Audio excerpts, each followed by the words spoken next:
Boa noite, família! Ai, que delícia! Se você caiu aqui de paraquedas, tem que fazer o quê? Tem que curtir, tem que compartilhar, pô. Porque hoje a gente tem aqui, ó, Cleclito. Tem um maestro que está com a gente, Cleclito.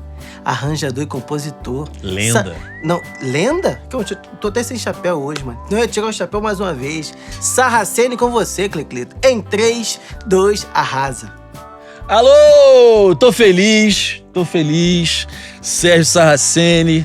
Pô, que legal ter você aqui, viu? É muito legal estar aqui. E o Marcelo não sabia que a gente se conhecia. Aí quando eu falei, pô, mas peraí, cara, não, eu vou ligar pra ele agora. E pô, que prazer, Maravilha. Viu, cara? Um prazer estar aqui. Você foi um cara muito legal comigo sempre, então... Que bom. Obrigado por ter vindo Obrigado aqui a nos você prestigiar. pelo convite, obrigado a todos. Pra gente, eu sempre rodo a ampulheta de quando a música chegou na tua vida, mas pra gente não deixar o soberano pro fim, senão ele vai ficar pro fim, porque ele é o agora. Sim. Me fala um pouco, depois a gente vai voltar lá no início. Como que foi ter essa ideia de abrir uma casa de show?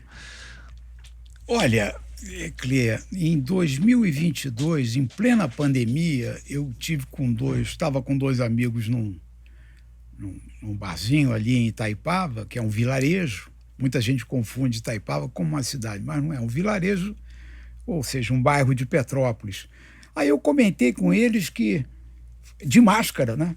Eu comentava que faltava naquela região, nossa, região serrana do Rio, um piano, uma casa que recebesse um músico e tal.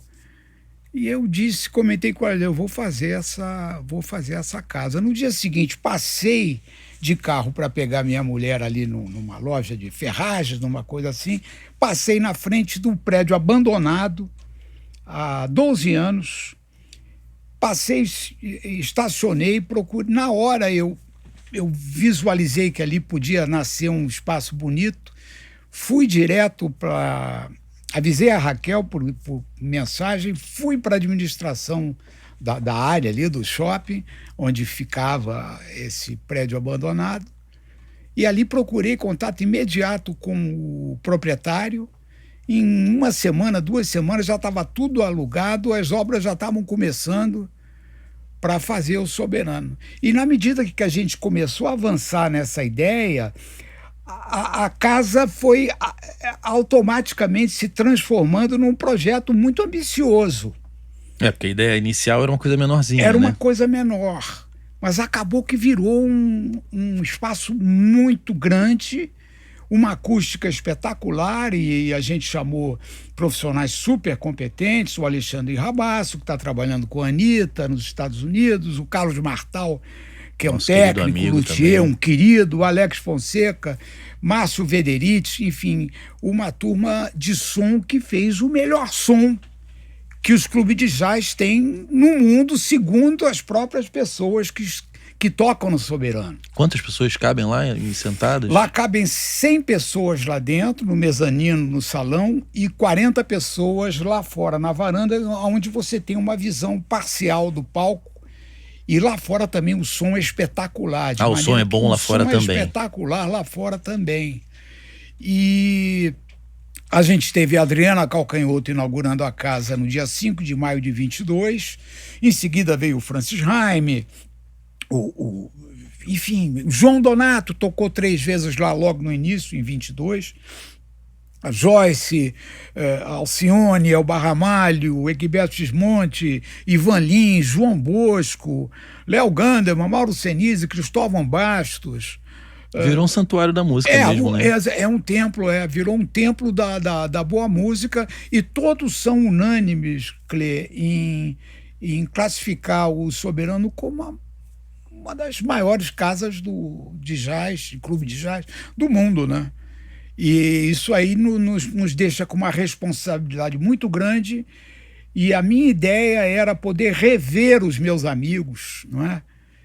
Recebendo essas pessoas na minha casa e da Raquel, minha mulher, e lá estamos há 3 anos e meio, apenas com a ajuda da UBC, nesse tempo todo. Aliás, a UBC, Marcelo, Vanessa, todo mundo ali, eles têm uma coisa proativa de apoiar esse tipo de iniciativa que eu acho incrível. Apoiam, e o diferencial é que o Marcelo é um executivo que é apaixonado por música, né? Ele se arrepia, se emociona.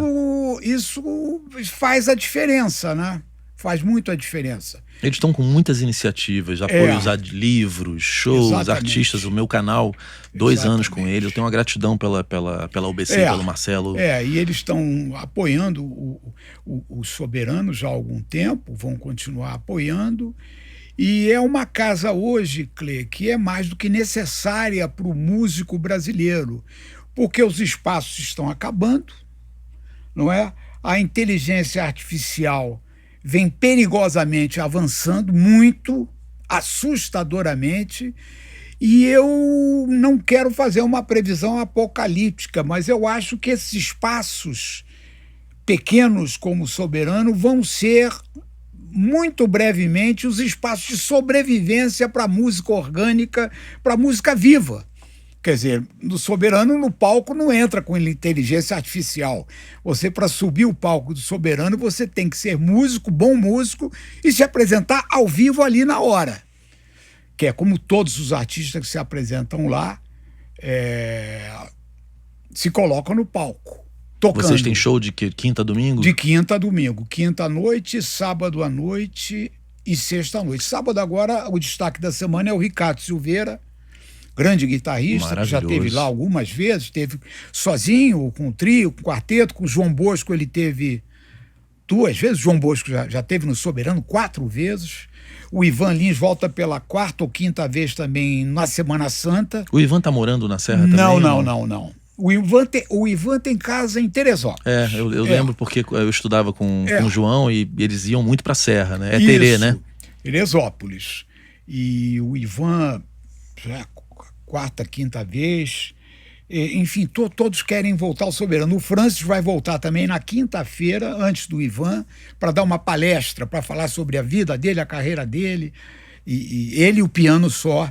Na quinta-feira, dia 2 de abril, que é a quinta-feira, véspera de Semana Santa. Fica o convite para você. Acabou que você está encontrando seus amigos. Eu encontro toda os meus hora, amigos, né? E os músicos que tocam, em geral, quase todos trabalharam comigo muitos anos em trilhas, para cinema, para televisão, e a gente achava que a nossa poupança precisava voltar para a música, não é? Porque eu fui um sujeito que tive muita sorte, lutei muito, mas tive sorte, ganhei algum dinheiro com a música, e ela está voltando para você poderia música. Botar num fundo. Exatamente. E viver de renda. Está voltando para o músico. E como eu estava dizendo a você, Clê, como a inteligência artificial é um negócio que mete muito medo, esses espaços para o músico brasileiro precisam ser preservados,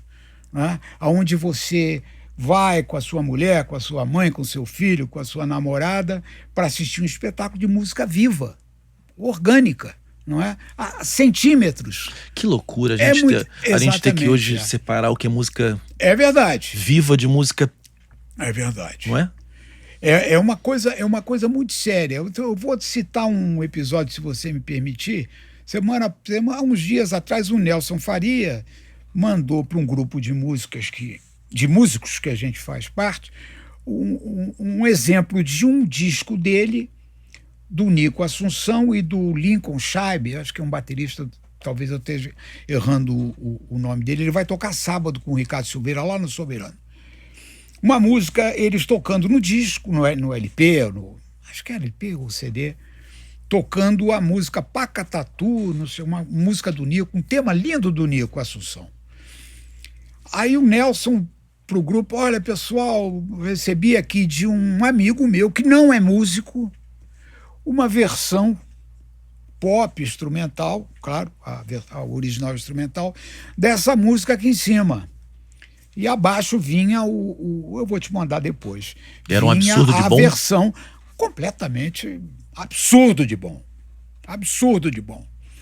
Bateria, o contrabaixo, o guitarrista, os tudo vocais. Feito por IA, é tudo? Não, um negócio de maluco. Só IA. Eu fiquei tão impressionado que até agora eu estou ouvindo isso.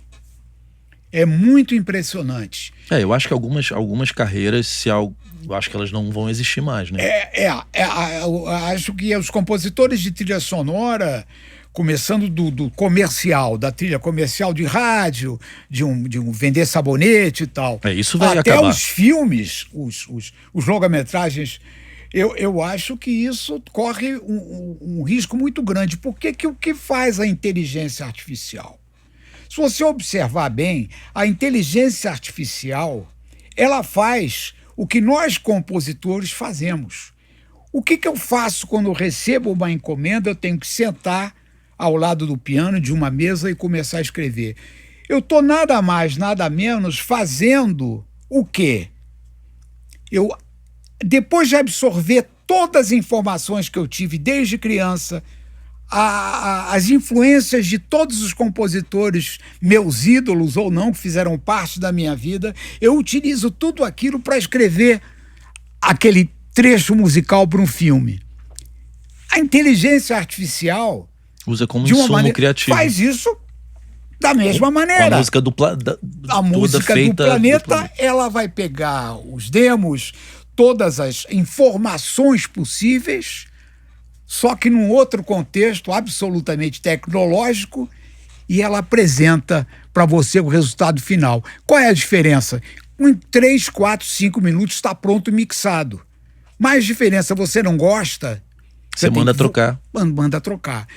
Eu tive a sorte várias vezes de dezenas de diretores com quem eu trabalhei no cinema e na televisão, de às vezes terem uma restrição à minha música, ao meu trecho musical, e não estarem satisfeitos. Eu tinha que voltar.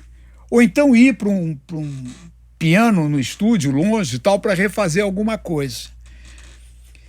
Portanto, eu acho que isso é assustadoramente perigoso. E muitos colegas argumentam que a inteligência artificial não tem as quebradas, os errinhos, ainda, as malemonências, né, de uma cantora, de uma Nana Caymmi, de um pianista qualquer, ainda, como você disse muito bem. Porque não vai demorar e a inteligência artificial vai absorver todos esses errinhos, enfim. Talvez não tenha a vulnerabilidade pontual que faz alguém, por exemplo, escrever uma música em um determinado momento, né? Exatamente. É muito assustador. Eu ouvi isso que o Nelson Faria mandou para nós, até continuei comentando com ele no privado. O que ele acha? Porque o Nelson é um cara com a cabeça muito aberta, né? Ele disse que ele ficou absolutamente desbundado. Um termo, aliás, da antigamente, né? Desbundado. Ele ficou passado. É um negócio, eu vou te mostrar depois aqui. É inacreditável. É inacreditável. É inacreditável. É muito bom. Você sabe que um artista independente me mandou, feito no Suno, ele tá orçando fazer comigo, não sei. Aí ele me mandou, cara. Ele pegou, botou violão e voz, com os teminhas que ele já tinha, jogou no Suno e mandou. Eu falei pra ele, cara, você não precisa me contratar não, bicho. Joga tudo no Suno, porque tá muito bom. Muito bom. Como ele botou as informações, já tinha uma ideia de um tema, ideia não sei o que, ele ainda foi lá no prompt e mexeu, o cara saiu perfeito. Exatamente. Então, muitas vezes, eu trabalhei com centenas de diretores.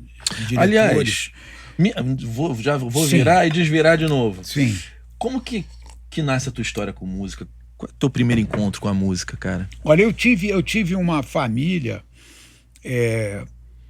A minha família era uma família de muito bom grau de instrução, né? Meu pai era um homem formado em direito, um advogado brilhante, mas também era produtor dos filmes do irmão dele, do Paulo César Saraceni, meu querido tio, que foi um cineasta do movimento Cinema Novo, muito prestigioso, muito conhecido.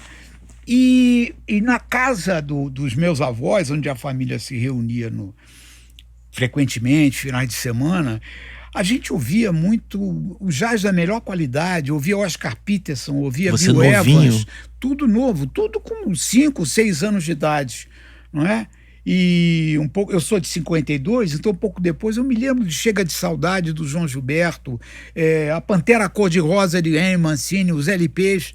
Então aquilo tudo foi me encantando, não é? E muito novo, um episódio bom de se contar aqui, Em 61, o Jobim, Antônio Carlos Jobim, Tom Jobim, faria a primeira trilha sonora da vida dele exatamente para o meu tio, para um filme um longa-metragem chamado Porto das Caixas. E eu, menino, com 9 anos, meu pai me levou para assistir a gravação da trilha sonora deste filme. Quer dizer, eu, muito novo, tive um momento mágico na minha vida que viria a definir o meu futuro, a minha vida inteira, vendo o Tom Jobim ao piano, a Nídia Otero no violoncelo, o Bebeto Castilho, que foi do Tamba Trio, na flauta, e o Tião Neto no contrabaixo acústico. Era um quarteto fazendo a trilha sonora de Jobim para esse filme. Esse filme está no YouTube ainda, Porto das Caixas. Aquilo mexeu muito com você, Sérgio? Aquilo mexeu muito comigo. Você novinho. Eu muito novo. Aquilo foi gravado, até hoje eu me lembro de como isso foi gravado. Foi gravado no estúdio do Bill Horn, que era um trompetista americano, radicado no Brasil há muitos anos, que tinha um estúdio ali entre a Lagoa e Copacabana.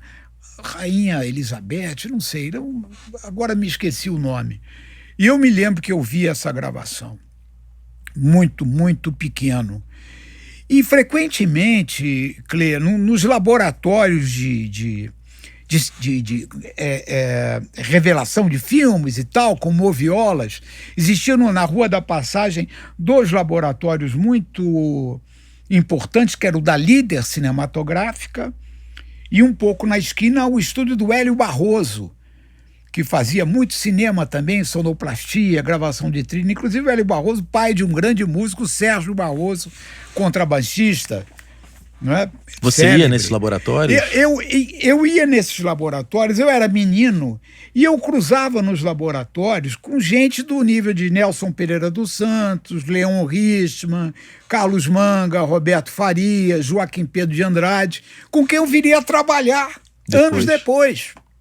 Então eu era menino ali no meio daquela turma, porque eu desde criança eu ia frequentemente visitar set de gravação de filme. Não é? Então isso para mim foi muito forte. Não é?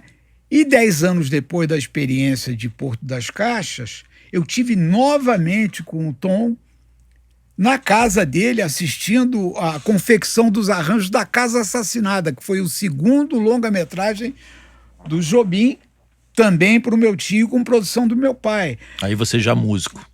Eu já músico. O piano, em que momento o piano chegou na tua vida? Eu comecei a estudar ao mesmo tempo piano e violão clássico. Piano clássico e violão clássico. Anos?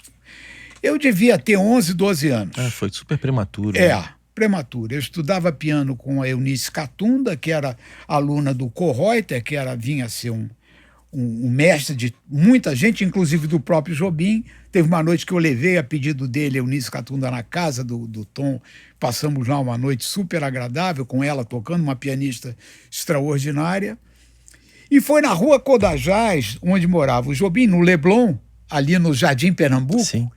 Que eu vim em 70, 71, conhecer o Dori Caymmi, que era o arranjador desse segundo filme do Jobim, A Casa Assassinada.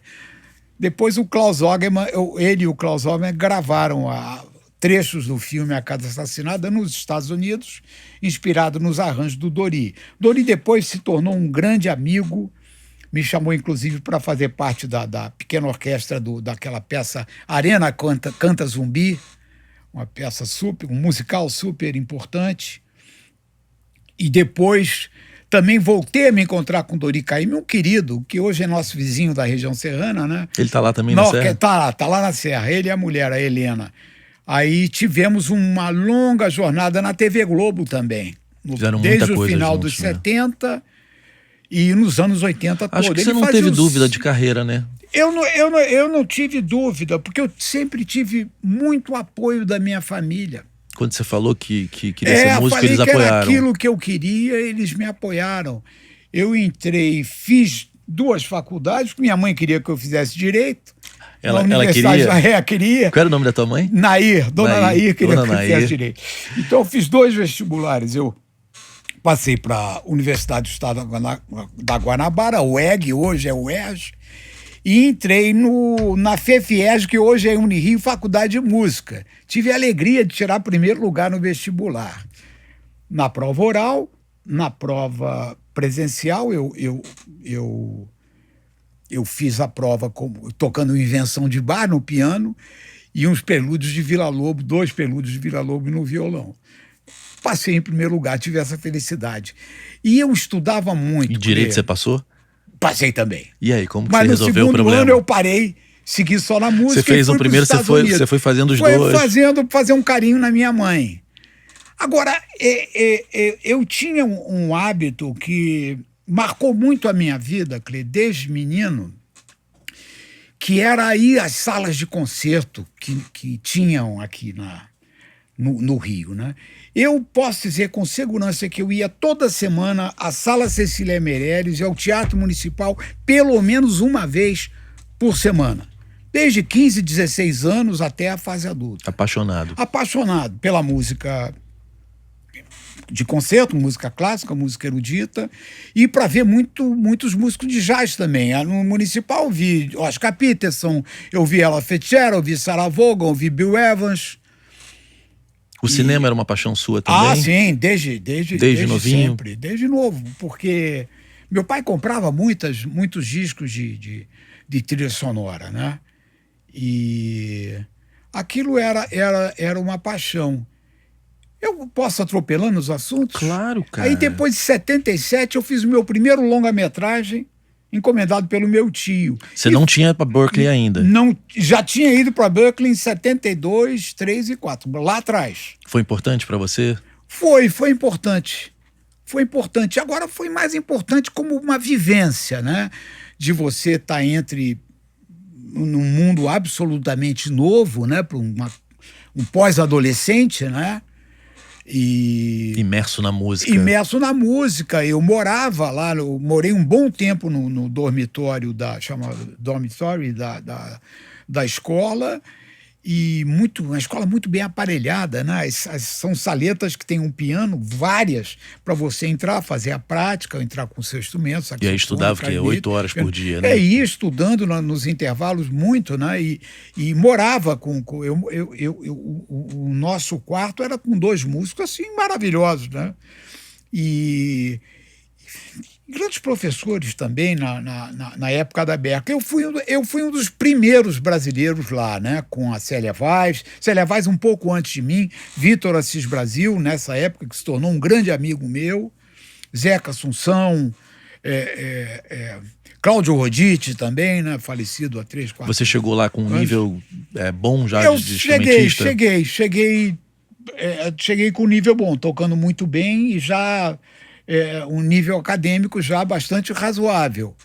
E agora, o que dá a você, ao músico, realmente uma firmeza, digamos assim, é a prática. É a né? prática, é o fazer, né? É fazer a prática. Fazer é imbatível. Eu fiz o meu primeiro longa-metragem depois voltando, e entre voltar dos Estados Unidos e começar a fazer meu primeiro longa, eu trabalhei com a Nana Caymmi um bom tempo, depois virei a gravar uma música minha na novela Celebridade, do Gilberto Braga, em 2003, canção que ela me deu a honra de ter gravado.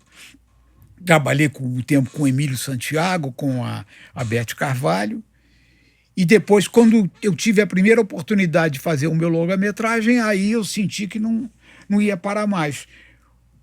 Nós fomos para São Paulo, gravamos com a OSESP, a Orquestra Sinfônica do Estado de São Paulo. A TV Bandeirantes, naquela época, tinha um selo.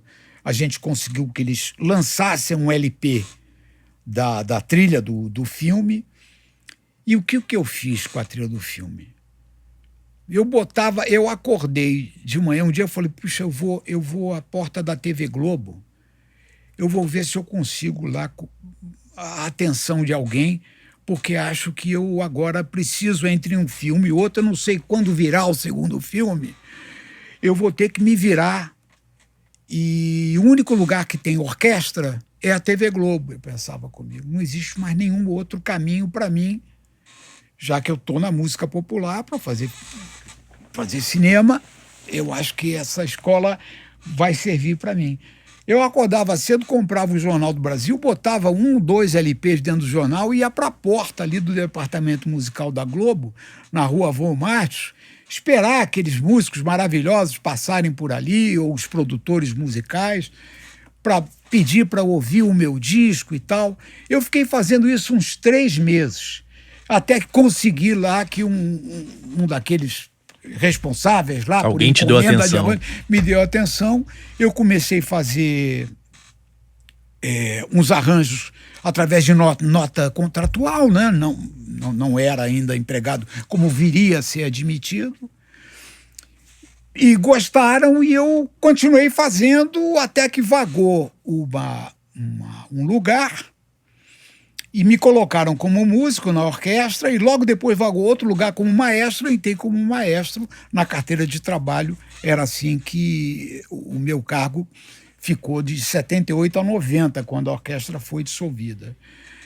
Como era essa Rede Globo dessa época, Sérgio? Aí nós gravávamos no estúdio Havaí, ali perto da Central do Brasil, porque os estúdios da Rua Assunção do Leva ainda não tinham ficado completamente prontos, né? Agora, depois nós viríamos a frequentar um complexo de estúdios que havia na Rua Assunção, em Botafogo, que era um verdadeiro sonho. Você entrava, tinha vários estúdios, tinha uma sala com talvez 11, 12 copistas, só para fazer cópias, coisa que hoje já não existe mais. Essa profissão acabou faz tempo. Acabou faz tempo. E muita gente maravilhosa passando toda hora. Radamés Inátali, Chiquinho de Moraes, Mário Tavares, Alceu Boquino, Cipó. Depois vieram maestros de novas gerações, Eduardo Soto Neto, brilhante, Eduardo Lages, Luiz Avelar, Aloysio Didier, Roger Henry, maestro Cipó, já da antiga. Muita gente. Nossa, maravilhosa. que época maravilhosa. Nas orquestras, Zé Bodega, saxofone tenor, barítono, Edson Maciel, o trombone, os 2 trombonistas, Maciel, os irmãos, Maurílio, o trompete, Formiga, um monte de gente. Então é só Altamiro Carrilho, Copinha na flauta. Então você tinha aquela efervescência toda que só havia anteriormente, quando eu já era um recém-nascido, na Rádio Nacional, onde havia as orquestras, onde o Radamés foi uma figura central, Léo Perac e tantos outros, Lírio Panicali. Portanto, a Globo marcou época no Brasil. E é muito impressionante, Clê, que a TV Globo não tenha feito nenhum registro desses espetaculares. Né? Você tem na Memória Globo, que é um arquivo que eles têm lá, eles têm depoimento de sonoplasta, de diretor, de figurinista, de tudo. Mas não tem um depoimento desses grandes nomes da música que estiveram. E nada documentado em vídeo, desde né? os anos 70 até 90. Não tem nada documentado. Raramente você vê alguma coisa no YouTube, mas eu digo, a tal Memória Globo ignora completamente esse arquivo espetacular de cultura, de música, de um tesouro que havia naquela época, não é? E eu sempre, eu comentava lá muitas vezes com o diretor e tal, gente, vocês têm, podiam passar uma semana nos estúdios ali na Rua Assunção, filmando aquelas coisas, né? Eu me lembro que quando eu fiz Anos Dourados, a minissérie de Gilberto Braga, 85, 86, o próprio Tom, que gravou a abertura, ia lá conosco nos estúdios para dar uma piruada, fazer alguma coisa. Quando eu gravei O Tempo e o Vento também com o Dori, o Tom estava lá, porque ele fez a abertura e fazia uns temas incidentais também para a gente fazer. Pô, devia ser um ambiente maravilhoso, né? Era um ambiente espetacular, não é? Pela Som Livre, Guto Graça Mello, grandes nomes. O Guto já fez aqui? Já. Isso, já. Claro. Um marco. É verdade, do canal. eu me lembro. Esse aí é um cara maravilhoso, né? Pois é, então Você já imaginou quanta coisa de documento, né? A TV Globo na área musical podia ter um museu da imagem e do som particular, não é? Que contaria Em áudio, parte grande da nossa cultura, né? Que contaria parte grande da nossa Você cultura. começa como maestro, em que momento você assume uma trilha original mesmo? Você falou que no início da Globo não eram trilhas originais, não né? eram, não eram. Isso é muito curioso. As novelas, quando eu cheguei e quando efetivamente, não só no final dos 70, como no início dos 80, você chegava para sonorizar, às vezes levando um arranjo, uma encomenda. A atriz sobe no palco do cabaré para cantar Aquarela do Brasil. Aí tinha que gravar nos nossos estúdios. Então você pegava esse Aquarela do Brasil com a cantora, levava na Von Martius, ali no Jardim Botânico, ia para um estúdio de sonorização de uma novela. Você via o sonoplasta chegar, Clê, com um bolo assim de LPs americanos, de cinema americano, filmes italianos, franceses, não é? Dos autores que a gente conhece. Morricone, Jorge Delarue, o Henry Mancini. Então, todas as cenas tristes, de ação, essa coisa toda, eram sonorizadas com esses LPs. E não havia direito autoral nessa época. Você podia usar livremente. As pessoas, os sonoplastas acabavam que usavam livremente quando tinha aqui um destaque muito grande para uma abertura e coisa. Alguém da produção, nem havia departamento de direitos autorais na época que eu cheguei. Começou a haver, eu acho que depois de 79, 80, que ficou a cargo da Dorinha Tapajós, uma cantora muito conhecida na época, falecida já há muito tempo. Ela era a gerente de direitos autorais. Não havia direitos autorais. Não havia. Eu, nessa época, muito me orgulho o fato de eu ter começado a tentar convencer os meus superiores no meu núcleo musical, que eram diretamente o Geraldo Vespar, que eu esqueci de nominar, e o Valtel Blanco, que eu também esqueci, sem perdão, imperdoável esquecer essas duas figuras, mas agora eu estou citando. Eu falei, Geraldinho, a gente tem que lutar aqui para a gente fazer as trilhas da Globo. A gente tem que encontrar um espaço. E era muito curioso, porque depois eles finalmente deixaram de utilizar os discos americanos, mas eles queriam privilegiar as trilhas da Som Livre para vender a música cantada da Som Livre. Então a gente pegava... Bom, já falei em Aquarela do Brasil, vai Aquarela do Brasil mesmo. Eles pediam assim, para a hora que a moça estiver chorando, Aquarela do Brasil triste. Na hora que ela estiver feliz, faz uma versão instrumental para Aquarela do Brasil. Feliz. Então, feliz. Quando ela estiver tensa, o cara for matar alguma coisa... Aquarela do Brasil. Aquarela do Brasil tensa. Entendeu? Aí nós começamos essa fase de deixar os discos para sonorizar as novelas, para já começar a movimentar os estúdios, os arranjadores, a criarem e procurar espaços e a chamarem mais gente foi contratada. Muitos garotos que eu citei agora da geração mais nova foram contratadas com esse... porque já estava... a coisa estava efervescente. Portanto, o mercado para o músico de audiovisual começava a tomar mais corpo. Você sabe qual foi a primeira novela que começou a ter a trilha original? Tem alguma que foi um marco, assim? Ou foi indo aos pouquinhos? Foi indo muito aos poucos, mas eu tenho a impressão que... Olha, a minissérie Anos Dourados já foi toda ela feita em casa, por nós. Eu fui diretor musical da novela e autor da trilha. Qual foi tua primeira novela já assinando a trilha original? Eu acho que foi Jogo da Vida, do Jorge 81. Fernando e do Roberto Talma, 80 ou 81. Depois veio o Ciranda de Pedra. Nossa, Ciranda de Pedra eu fiz até com Luiz Avelar, um querido, um pianista genial, arranjador fabuloso, maestro que está em Portugal há muito tempo. Nós fizemos Ciranda de Pedra.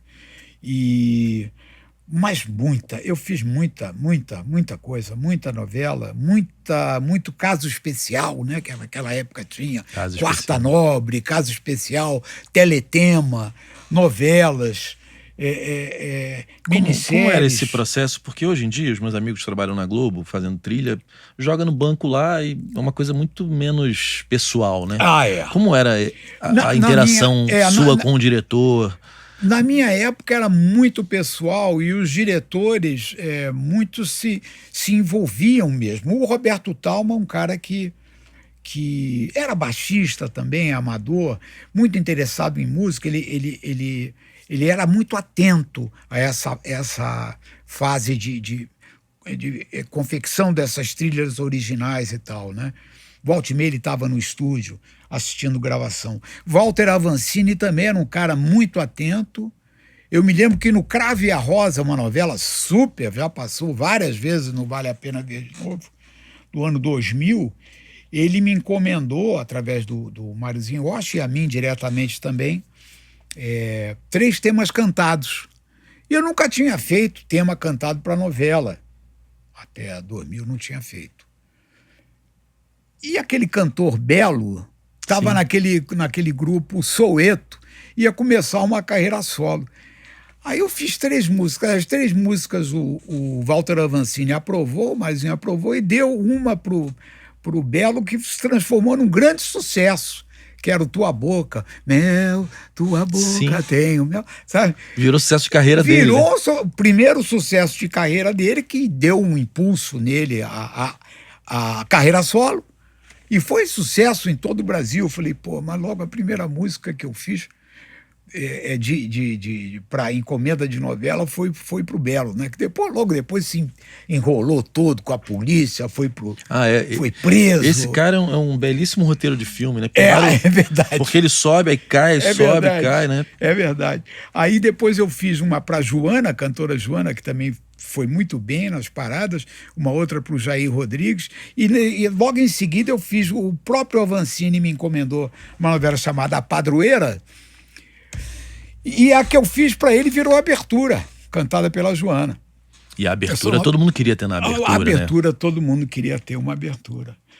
E eu viria a ter a abertura dessa novela. Eu fiz depois a Saramandaia também, em 2012. A abertura foi minha também, instrumental. O Máriozinho veio aqui e ele falou que o Boni se metia mesmo era na abertura, né? Ah, sim. Ele falou, não, sim. O resto era eu que mandava, mas na abertura... Que geração, né? E era uma efervescência, esses corredores, né, que eu te falei da TV Globo, na área musical, na Rua Assunção, um negócio muito sério, né?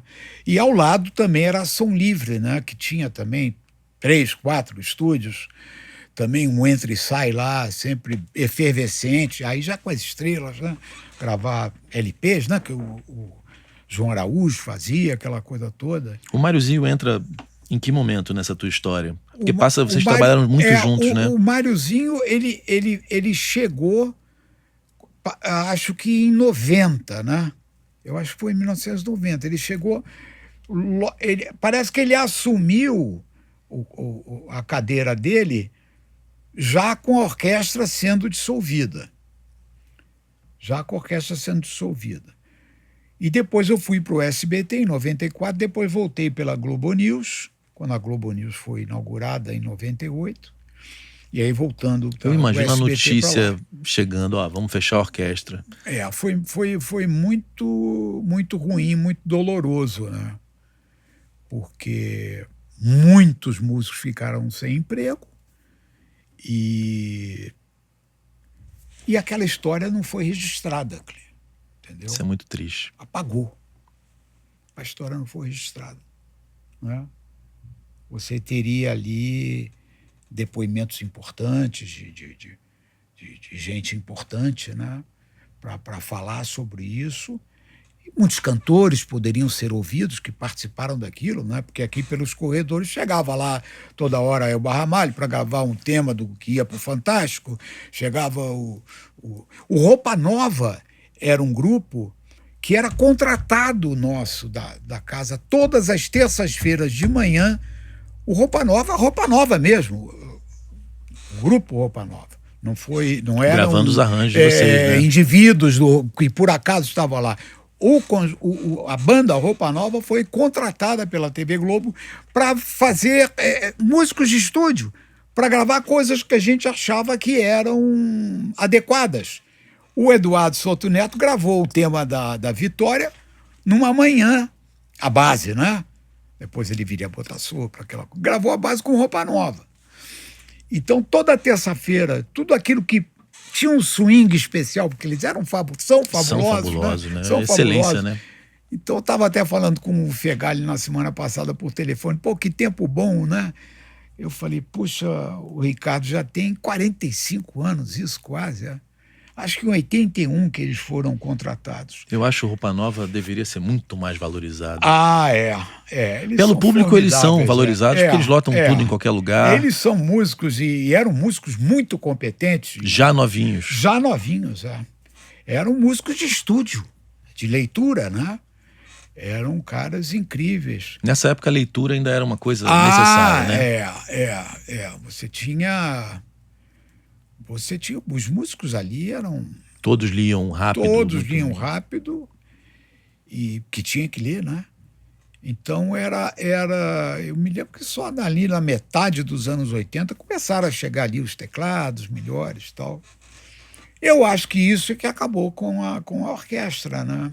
O teclado foi substituindo, Os né? teclados foram substituindo os músicos. Quem eram as tuas referências ali dessa turma que frequentava o estúdio, que você novo observava e falava? Olha, eu gostava muito de ver o Luiz Avelar trabalhando. O que tinha de especial, assim? Ele era um pianista excepcional, né? De muito... E ele, naquela época, ele já tocava no grupo do Djavan e era o arranjador do Djavan, né? Então, o Luizinho era um talento extraordinário, escrevia muito bem, muito talentoso, né? Chiquinho de Moraes também era craque, né? Chiquinho de Moraes, um craque. Eduardo Souto Neto, também outro craque. Cipó, né? Maestro Cipó. Quer dizer, o Maestro Cipó, quando eu era criança, eu já ouvia falar em Maestro Cipó, né? Aí vinha trabalhar com ele, né? Veio aqui o Radamés em Atali, né? Veio aqui o filho do Pacheco, né? Sim, o Pachequinho. Veio o filho do Pachequinho aqui, porque eu sou muito amigo do filho dele. Pachequinho foi copista. Foi copista, exatamente. No nosso estúdio, na nossa orquestra. E ele fala que era mágico o ambiente, né? Muito trabalho, mas... Gostava muito de ver o Geraldo Vespar gravando, que era o meu chefe. Meu mentor também ali na TV Globo, né? Um dos meus mentores. E gostava muito de mim, aprendi muito com ele. E então era um ambiente muito respirado a música. Uma coisa que hoje o jovem não tem, né? Não tem. E nem as companhias de música respiram música, né? Não respiram música. E eu acho que, retomando a coisa da inteligência artificial, eu acho que está muito próximo do próprio diretor chamar um menino bom de internet, não precisa nem ser músico, esperto na internet, inteligente, substituir o que você fazia. Fazer a trilha dele. Aqui eu quero... Talvez o que salve é o sindicato, que aqui no Brasil não é forte. Nos Estados Unidos tem um movimento para não deixar. Eu acho que aqui o sindicato não tem essa... infelizmente, né? Porque teria que ser algo de sindicato, né? Trilha tem que ser feita por um ser humano. Se esse ser humano vai usar AI, aí é outro caso, que também vai ter isso, né? Os músicos estão usando também.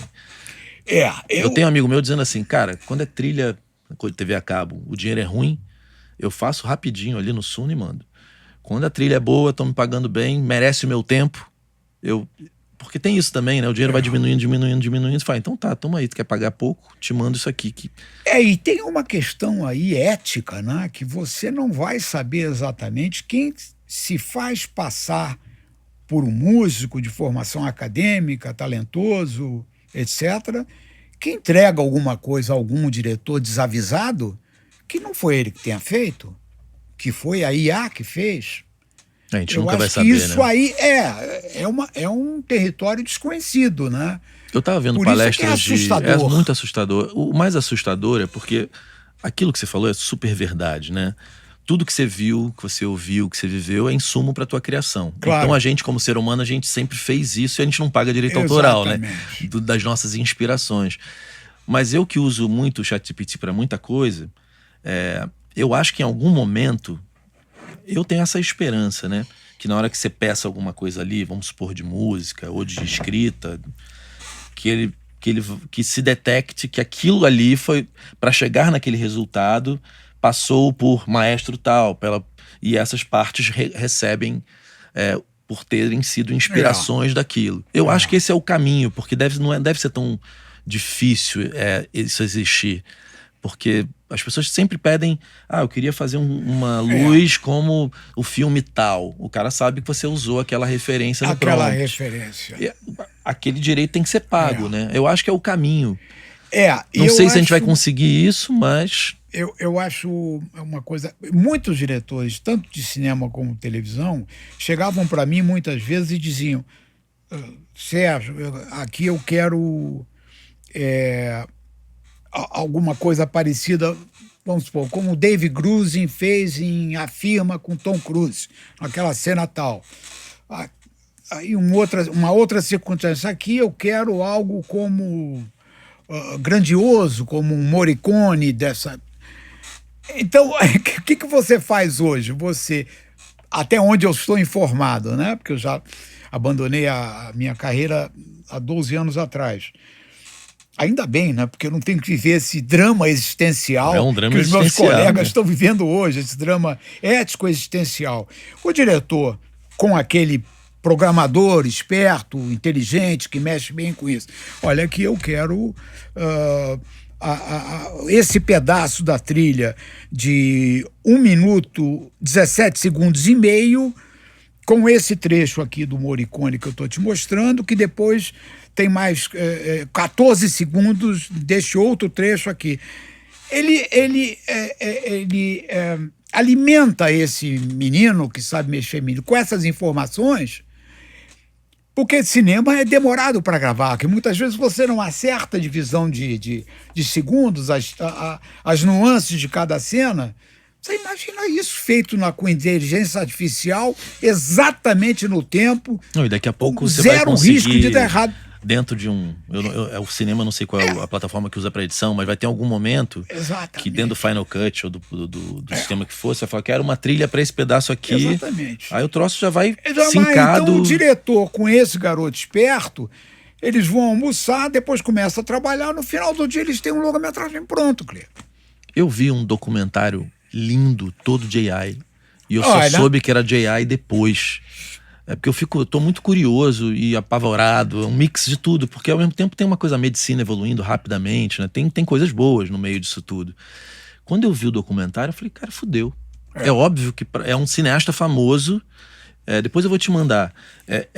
Quem fez o filme é um cineasta super famoso, por isso que virou notícia. Mas ele fez 100% com AI, atores de AI, tudo de AI. E aí quantos empregos deixaram de existir, né? É verdade. E você vê que, quer dizer, eu como leigo imagino que você fazer atores de IA seja muito mais complexo do que você criar uma trilha simples. E isso é muito assustador. Olha, ainda bem que eu não vivi essa época, porque eu me considero assim um dinossauro de outra época. Agora, me dá uma alegria muito grande, Clê, que eu fiz o Soberano, que é uma casa incrível, onde os músicos vão tocar, onde as pessoas se emocionam. É um local de encontros, o Soberano. Você vê que pessoas marcam encontros, se abraçam, todas assistem aquilo em silêncio absoluto. O Edu Lobo já disse mais de uma vez, em cena, no palco, que é o público mais respeitoso que ele já viu na vida, é o público do Soberano. E a música sendo tocada por essas pessoas incríveis, por esses músicos, instrumentistas a música é protagonista de verdade, né? Isso é uma maravilha. Isso é uma maravilha. Eu acho que o jovem, das últimas vezes que eu fui em show, mais nos Estados Unidos, porque não tem casa pequena aqui, né? Então se você vai num show de alguém famoso, não tem show. nos lugares menores, ninguém mais olha. O povo tá ali meio vendo o show, mas tá no WhatsApp. Assim. Exatamente. E eu acho que isso é um hábito, uma falta de educação absurda que tá se normalizando, né? O cara tá lá tocando, mas tem atores reclamando disso, né? Das Agora, pessoas na no nossa teatro. casa, Cleia, no Soberano, você não ouve nada. Você vai conhecer, você vai ver isso. E pergunte a todos que conhecem a casa. Quer dizer, eu acho que existe um contingente, infelizmente, cada vez menor de pessoas que gostam de coisa boa, de música de alto nível e que se sentem sensibilizadas, estimuladas por estarem vendo músicos maravilhosos no palco. Eu acho que a música orgânica... Isso não tem preço. A minha família não... Minha mãe e meu pai muito duros, muito pobres, assim... Foram pra vida, pra luta e não tiveram essa informação que a tua casa teve, né? Então eu também não tive, porque meu pai nem ouvia música. E aí, a música clássica era meio quase uma alta cultura dentro do ambiente que eu vivia. Eu acho que a música tocada, viva, como você falou, vai virar alta cultura, sabe? Como foi a música clássica da tua geração. Exatamente. Eu fui ali ver músicos tocando, vai ser uma coisa... Você vê o Léo Gandeman deu um depoimento muito interessante pro Soberano. Lá atrás, o Léo tocou 3, 4 vezes lá, que era uma das poucas casas onde o músico podia fazer música orgânica, música viva. Não é? Então você vai estar cada vez mais restrito aonde você pode ver o Mauro Senise tocar com o Romero Lubambo, com o Cristóvão Baixo, que tocaram Soberano esses 3 outro dia. Onde o Léo Gandeman vai tocar com os músicos dele, aonde os novos, o Tunico, as novas gerações do Tunico é maravilhoso, né? Tunico é maravilhoso. Agora a gente vai ter dia 6 de março o Miguel Rabelo, que além de ser um músico genial, é filho do Cristóvão Bastos, nosso colega, e com outro menino, o pianista de São Paulo, Breno Ruiz, que é maravilhoso. E você conseguiu, o que é o mais difícil, que a casa ter um público independente quem vai tocar, porque o Blue Note em Nova York é uma coisa curiosa, você chega e tem gente ali, né? Tem. Não importa quem vai tocar, tem gente pra ouvir música boa, né? Tem gente pra ouvir música boa, mas muitas vezes no Soberano nós privilegiamos muito artistas desconhecidos do instrumental. Então o público é pequeno ainda. Numa casa de 100 lugares lá dentro, em mesas muito bem arrumadas, e 40, 50 lá fora, a gente às vezes tem 30, 40, 50 pessoas para ver um músico totalmente desconhecido, mas muito talentoso. Né? Mas são teve a Vanessa pessoas... Moreno, que é conhecida já. É muito legal isso, porque as pessoas querem tocar no Soberano, porque aquilo é uma marca já de qualidade. E os meninos novos estão loucos para tocar no Soberano e filmam. Como era o Jazz Mania, né? No auge. Exatamente, como era uma mistura fina. Era uma coisa assim, você não conseguia, eu tinha banda, era quase impossível. Tipo, você ser aceito no Jazz Mania era um acontecimento. Cara, não consigo tocar lá, porque tinha um selo de qualidade mesmo, né? Então isso tudo... eu acho que a gente tem uma missão, né? Na vida. E eu, ficando mais velho, estou com 73 anos, minha mulher também entrou nessa missão comigo, tentar deixar para as novas gerações um legado de um espaço que tenha história para ser oferecida no futuro. Um jovem que vá ao Soberano daqui a 10 anos, ele vai saber, caramba, o meu pai me disse que o Egberto Gismonti, meu pai viu o Egberto Gismonti há 12, 13 anos aqui no Soberano. O Egberto Gismonti já teve 2 vezes no Soberano. Ele é apaixonado pelo Soberano. Inclusive dá depoimentos incríveis no nosso documentário. Vou pedir ao seu público para entrar no YouTube e digitar Soberano Jazz Club, que vai ter os 3 episódios do filme Soberano Sons da Alma, que conta a história do Soberano desde a criação até os dias atuais. Então, o menino pode dizer, caramba, eu estou vendo um show aqui que meu pai disse que havia o Ivan Lins tocando no Soberano há 15 anos atrás. Olha que coisa mágica isso. E talvez nasçam os novos Ivans e os novos Egbertos ali, porque tem um palco aberto para isso, né? Exatamente. Aqui o Lenine tocou olha só, quer dizer, esse movimento precisava adquirir asas e inundar o Brasil de casas onde o músico possa tocar, o Clê, só tocar. Sobe um palquinho e se apresenta ali, cantando. O Rio de Janeiro, nos anos 80, que eu nasci em 73, eu me lembro que tinham muitos pubs de segundo andar, né? Onde tinha música ao vivo tocando, né? Vocês, nos anos 70, tinham várias casas pequenas, com piano. Tinha mais naquela minha época, por exemplo, quando eu era um rapaz, tinha as boates, né? Que teve o auge das boates. Né? Teve o auge das boates. Por exemplo, no 706, ali aqui, Bartolomeu Mitre com Ataúfo de Paiva, tinha o Djavan era crooner da casa. O Osmar Milito era pianista. Isso que é anos 80? Isso, não era o People, não, isso né? é nos 70. 70. O People viria People também tinha jazz, na né? Bartolomeu Mitre, perto de você. Mais pra cá, o People mais finalzinho dos 70, início dos 80, eu acho. Né? Eu me lembro que o Bruce tinha um bar em Búzios, que ele chamava os músicos pra tocar, o Bruce baixista, não sei. Sim. Que também era micro, não era uma casa de show, mas era um santuário. E era meio, o que ele me contava era que o Arthur Maia queria vir pra Búzios, passar o final de semana com a mulher. Então tinha a posada, tinha comida e eles levavam um som e enchia a rua, cara. Era um negócio maravilhoso, assim. Quando eu tocava com a Nana, a gente vinha muito no 706, aqui perto de você, na Bartolomeu Mitre, e a gente ia ver o Djavan cantando. De crooner. O Djavan era crooner. Que loucura. A gente ia ao Chico's Bar, onde o Luizinho era o pianista. O Luizinho tocou com um grande amigo meu, que era o Vitor Assis Brasil. O Vitor e o Luizinho fizeram grandes temporadas do Chico's Bar. O Vitor de sax alto. Isso em 75, 76, 77. Era um lugar muito, muito frequentado, o Chico's Bar, né? Onde o Bill Evans iria, meu maior ídolo, né? Teu maior ídolo? Meu maior ídolo. O Bill Evans é um capítulo, abrir um parênteses, é um capítulo especial na minha vida, porque eu vi o Bill Evans tocando algumas vezes, tenho nos Estados Unidos e aqui no Brasil, tenho o autógrafo dele para um disco que ele gravou com o Toots Thielemans. O Bill Evans foi o maior músico que eu vi na minha vida. Na tua frente, assim. E o maior músico que eu vi, que eu ouvi falar, que eu ouço, foi Bill Evans. No jazz e na música erudita, a sensação que eu tenho com Stravinsky, embora nunca tenha conhecido Stravinsky, embora tenha morado nos Estados Unidos, numa época ele estava vivo, morando na Califórnia, mas infelizmente eu nunca vi. Vi Leopold Stokowski, vi Seiji Ozawa, vi Leonard Bernstein, todos esses ao vivo lá em Boston. Mas Stravinsky eu não conheci.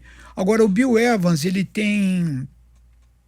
eu tenho uma identificação de alma com o Bill Evans, porque meu pai já ouvia o Bill Evans quando a gente tinha 2, 3, 4, 5 anos de idade. Tocava na tua casa? Tocava lá em Como casa. Era teu pai, discos, cara? Né? Meu pai era um intelectual, um homem de vasta cultura e uma pessoa espetacular. Ele herdou isso dos pais dele? Porque em algum momento isso começa, né? A minha avó já tinha um bom gosto musical, o meu avô também, Guilherme Saraceni. Eu sou Sérgio Guilherme Saraceni. Quem é o primeiro artista da família mesmo? O primeiro, bom, é o teu tio? Vem o do meu tio, irmão dele.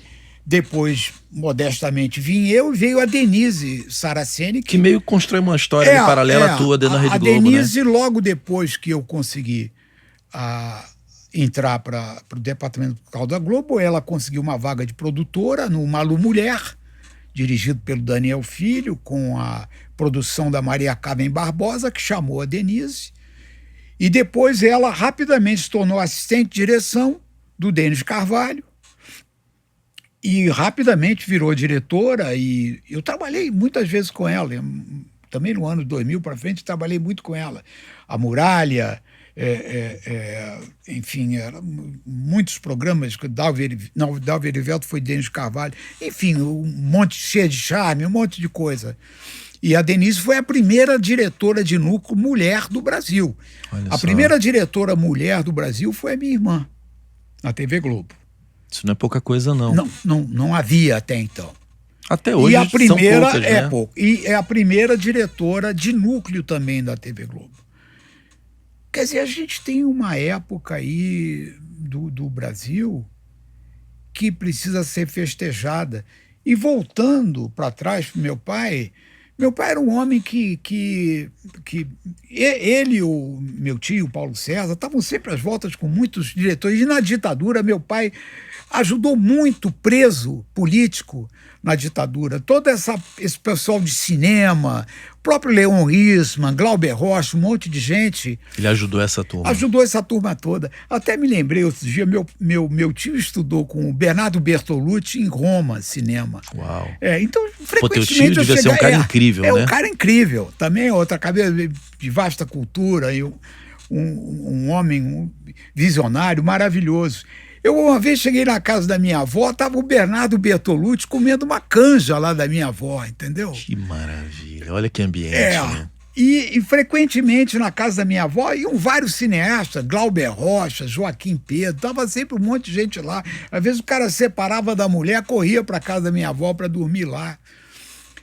E eu cresci vendo essas pessoas. E Cara, muito que casa maravilhosa devia ser essa. E muitos cineastas que eu conheci menino, eu falei isso para você antes, eu vinha trabalhar, fazer música para eles depois. Do cinema, aqui nos anos 80, cara, Roque Santeiro é um negócio que marcou o Brasil mesmo, né? Tomara que não tenha remake para não estragar essa novela. Eu fiz Como direção foi musical de duas novelas poderosa, que foi Vale Tudo, em 88, né? E o Roque Santeiro, 86, 87. Cara, a sensação que eu tenho é que o Roque Santeiro era mais novo do que do Vale Tudo, mas não sei, porque passado a gente confunde, né? Você imaginou que quando começou a construir aquela história, você imaginou que seria o sucesso que foi Roque Santeiro?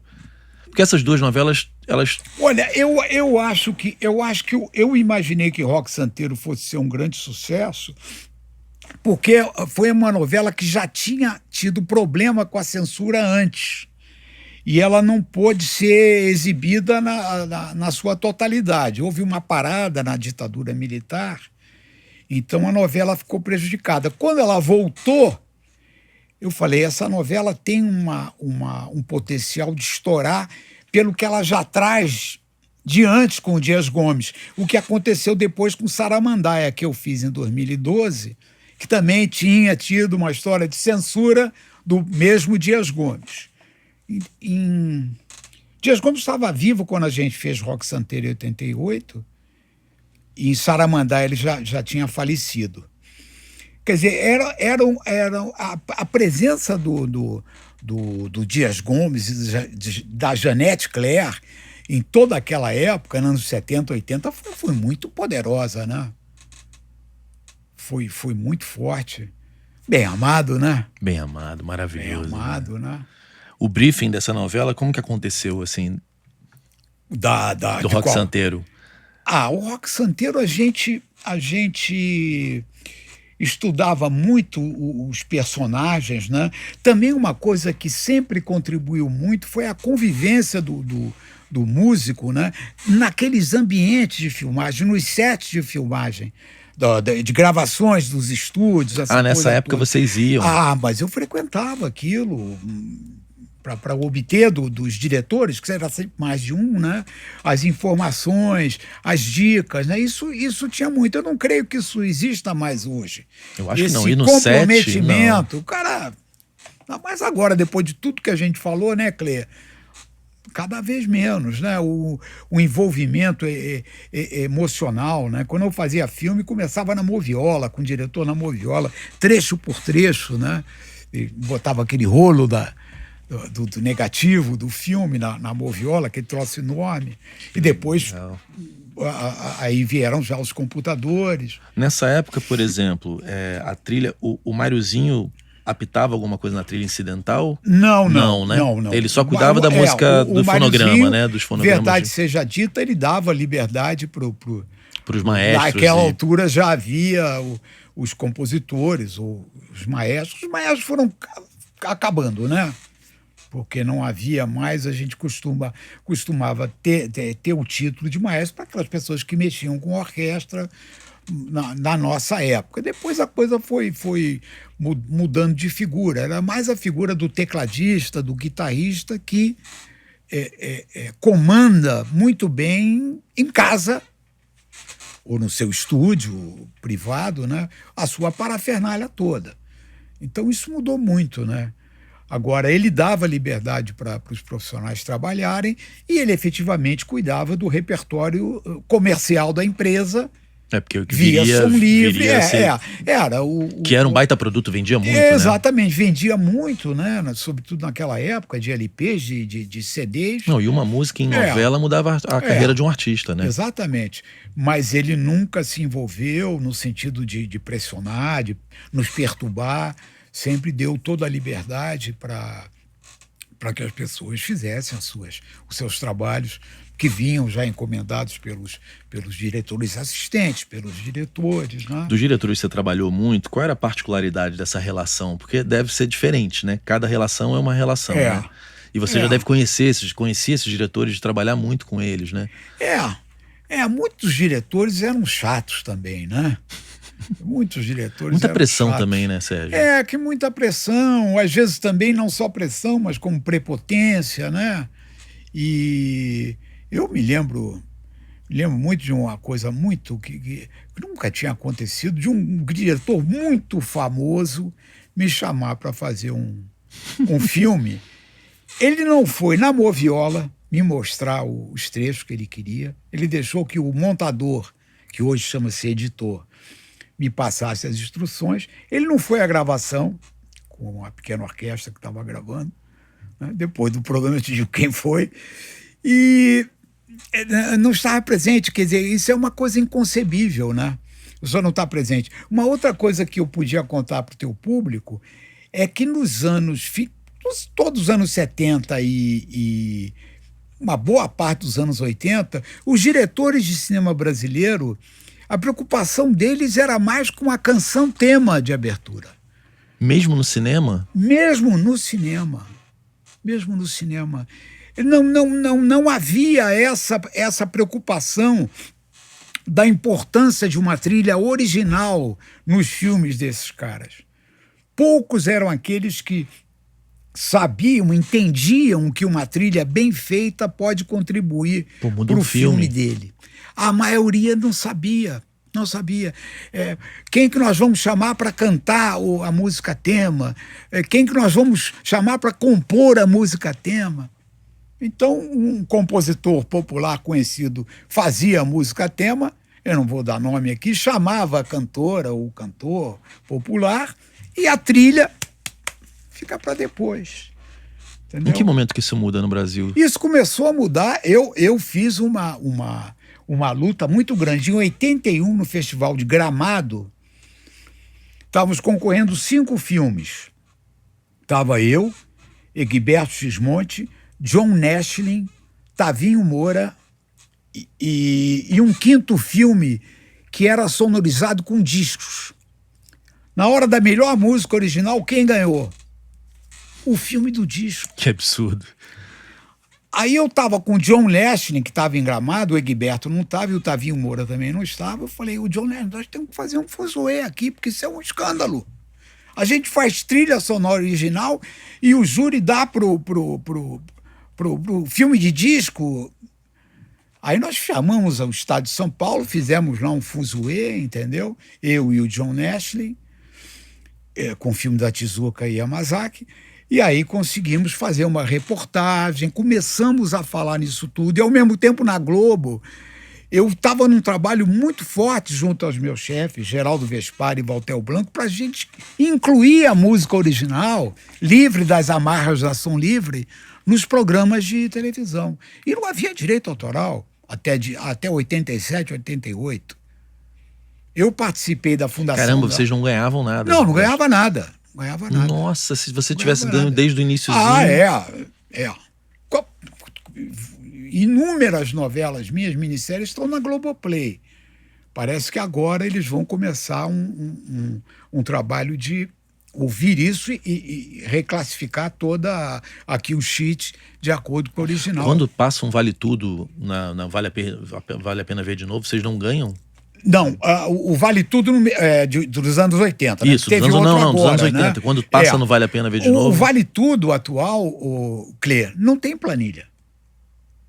Não tem. Por quê? Porque naquela época não era feita a planilha da forma adequada. Que loucura, cara. Entendeu? Não sabia de nada Esse disso. Vale Tudo de agora, não sei quais foram os responsáveis, mas esse já tem Essa é a novela a nova, né? planilha.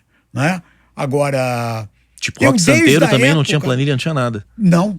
Desde a minha época na Globo, há não muito tempo, até 12 anos para cá que eu saí, eu vinha dizendo para eles, gente, nós precisamos classificar, fazer essas planilhas desses trabalhos todos para que fique tudo organizado.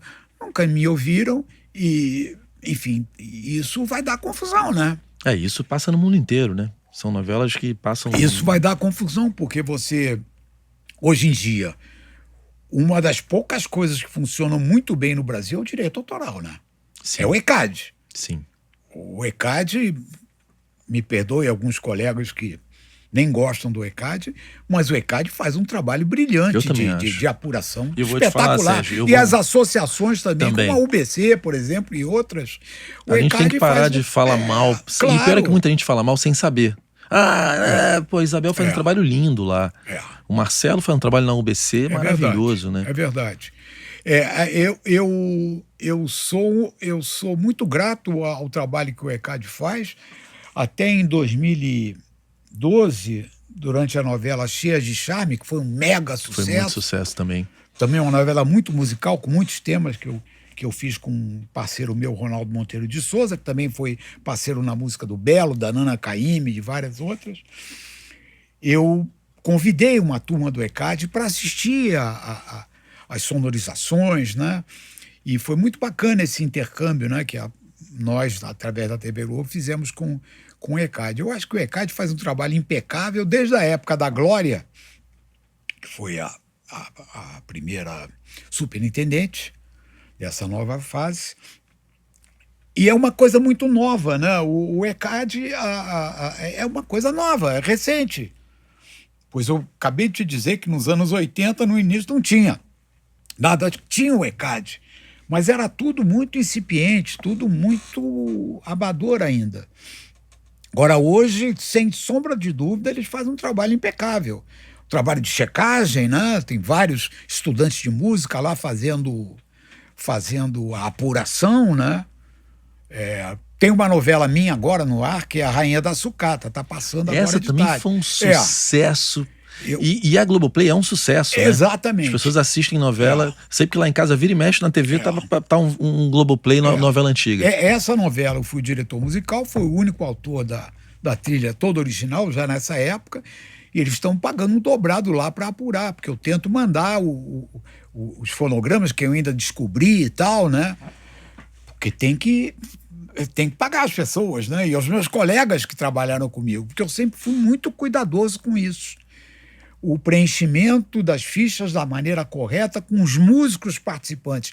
Até nos músicos que tocavam em orquestras de cordas, orquestras maiores, eu fazia questão de colocar o nome e o CPF de cada um para eles receberem os direitos conexos. E, enfim, eu sempre tive muito cuidado com os meus colegas, muito respeito. Me lembro uma passagem curiosa, se você me permite contar. Na novela Saramandaia, em 2012, o texto do Dias Gomes pedia a contratação de 12 músicos que fariam parte de 2 bandas de interior, né? E eu chamei 12 músicos da pesada, né? Profissionais eu queria que eles tocassem de verdade nas cenas e que gravassem comigo também uma boa parte da incidental.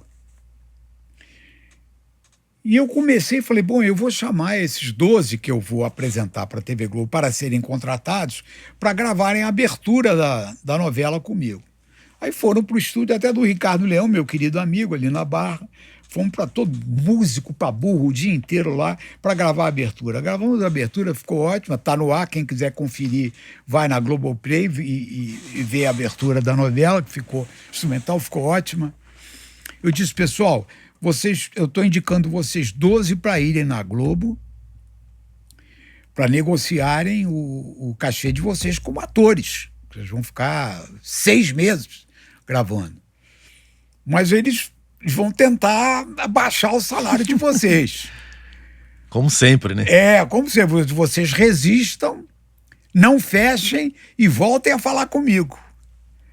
Agora, como eu saí da Globo, eu posso contar, né?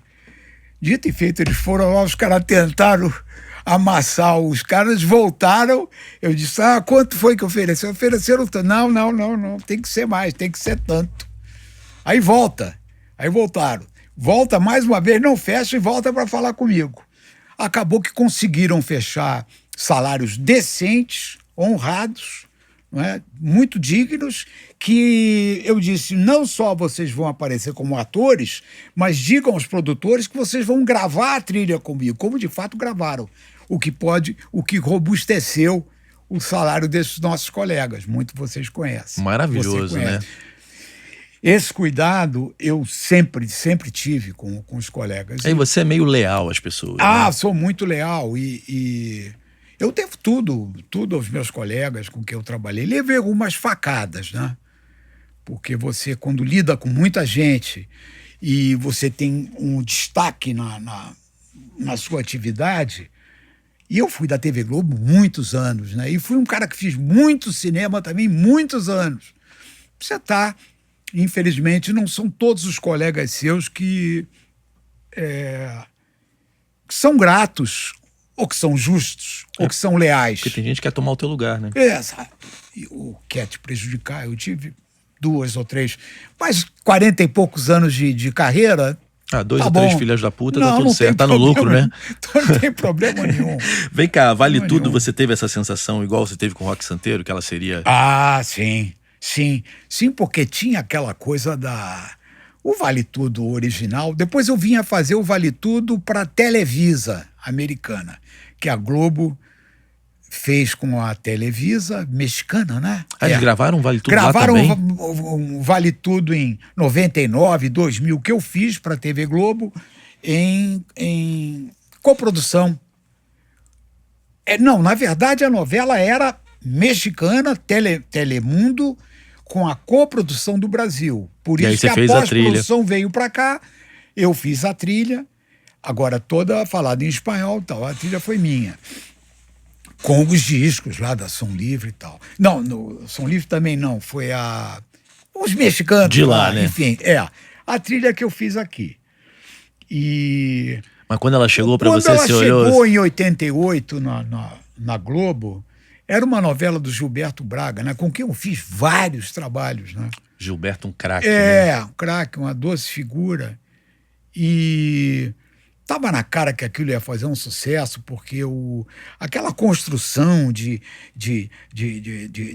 da Glória Pires amar e a Regina Duarte, uma pessoa idealista, do bem, não é? Vendedora de sanduíche na praia, sanduíche natural, não é?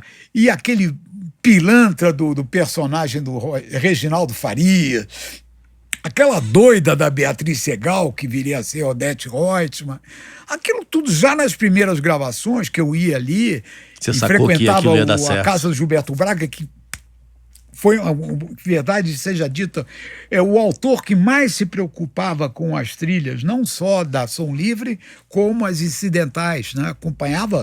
O autor acompanhava tudo. Ele queria que às vezes ele ia ao estúdio de gravação, me ver gravar, e muitas vezes ele queria receber o cassete, a fita, logo para ouvir. Isso não é comum, né? Não é comum. E ele trabalhava muito escrevendo, ouvindo as trilhas. Era uma coisa Faz muito sentido, curiosa. né? Exatamente. Depois que vocês acertavam a mão ali... Exatamente. Porque tem muito diretor e muito autor que são alheios à música. Não tem sensibilidade. Cara, mas audiovisual sem música é uma coisa... Não existe, né? Não existe, né? Então eu sabia que Vale Tudo ia ser um grande sucesso. Eu sabia que Cheias de Charme seria um grande sucesso, né? Com aquele personagem... Eram nordestinas também, aquele personagem da Cláudia... Oh, meu Deus do céu. Eu sou ruim de nome. Que pode ser várias ruim de Cláudias. nome. Não é Cláudia Abreu, não. Cláudia Abreu. Cláudia Abreu que fez Anos Dourados também. É, né? Anos Dourados foi um negócio que marcou, Anos né? Dourados foi outra coisa que marcou muito, né? Marcou muito. Para quem é mais jovem, né, Sérgio, as pessoas não têm noção o quão a novela entrava na casa do brasileiro, né? Essas novelas faziam parte realmente do dia a dia das nossas vidas, né? Exatamente.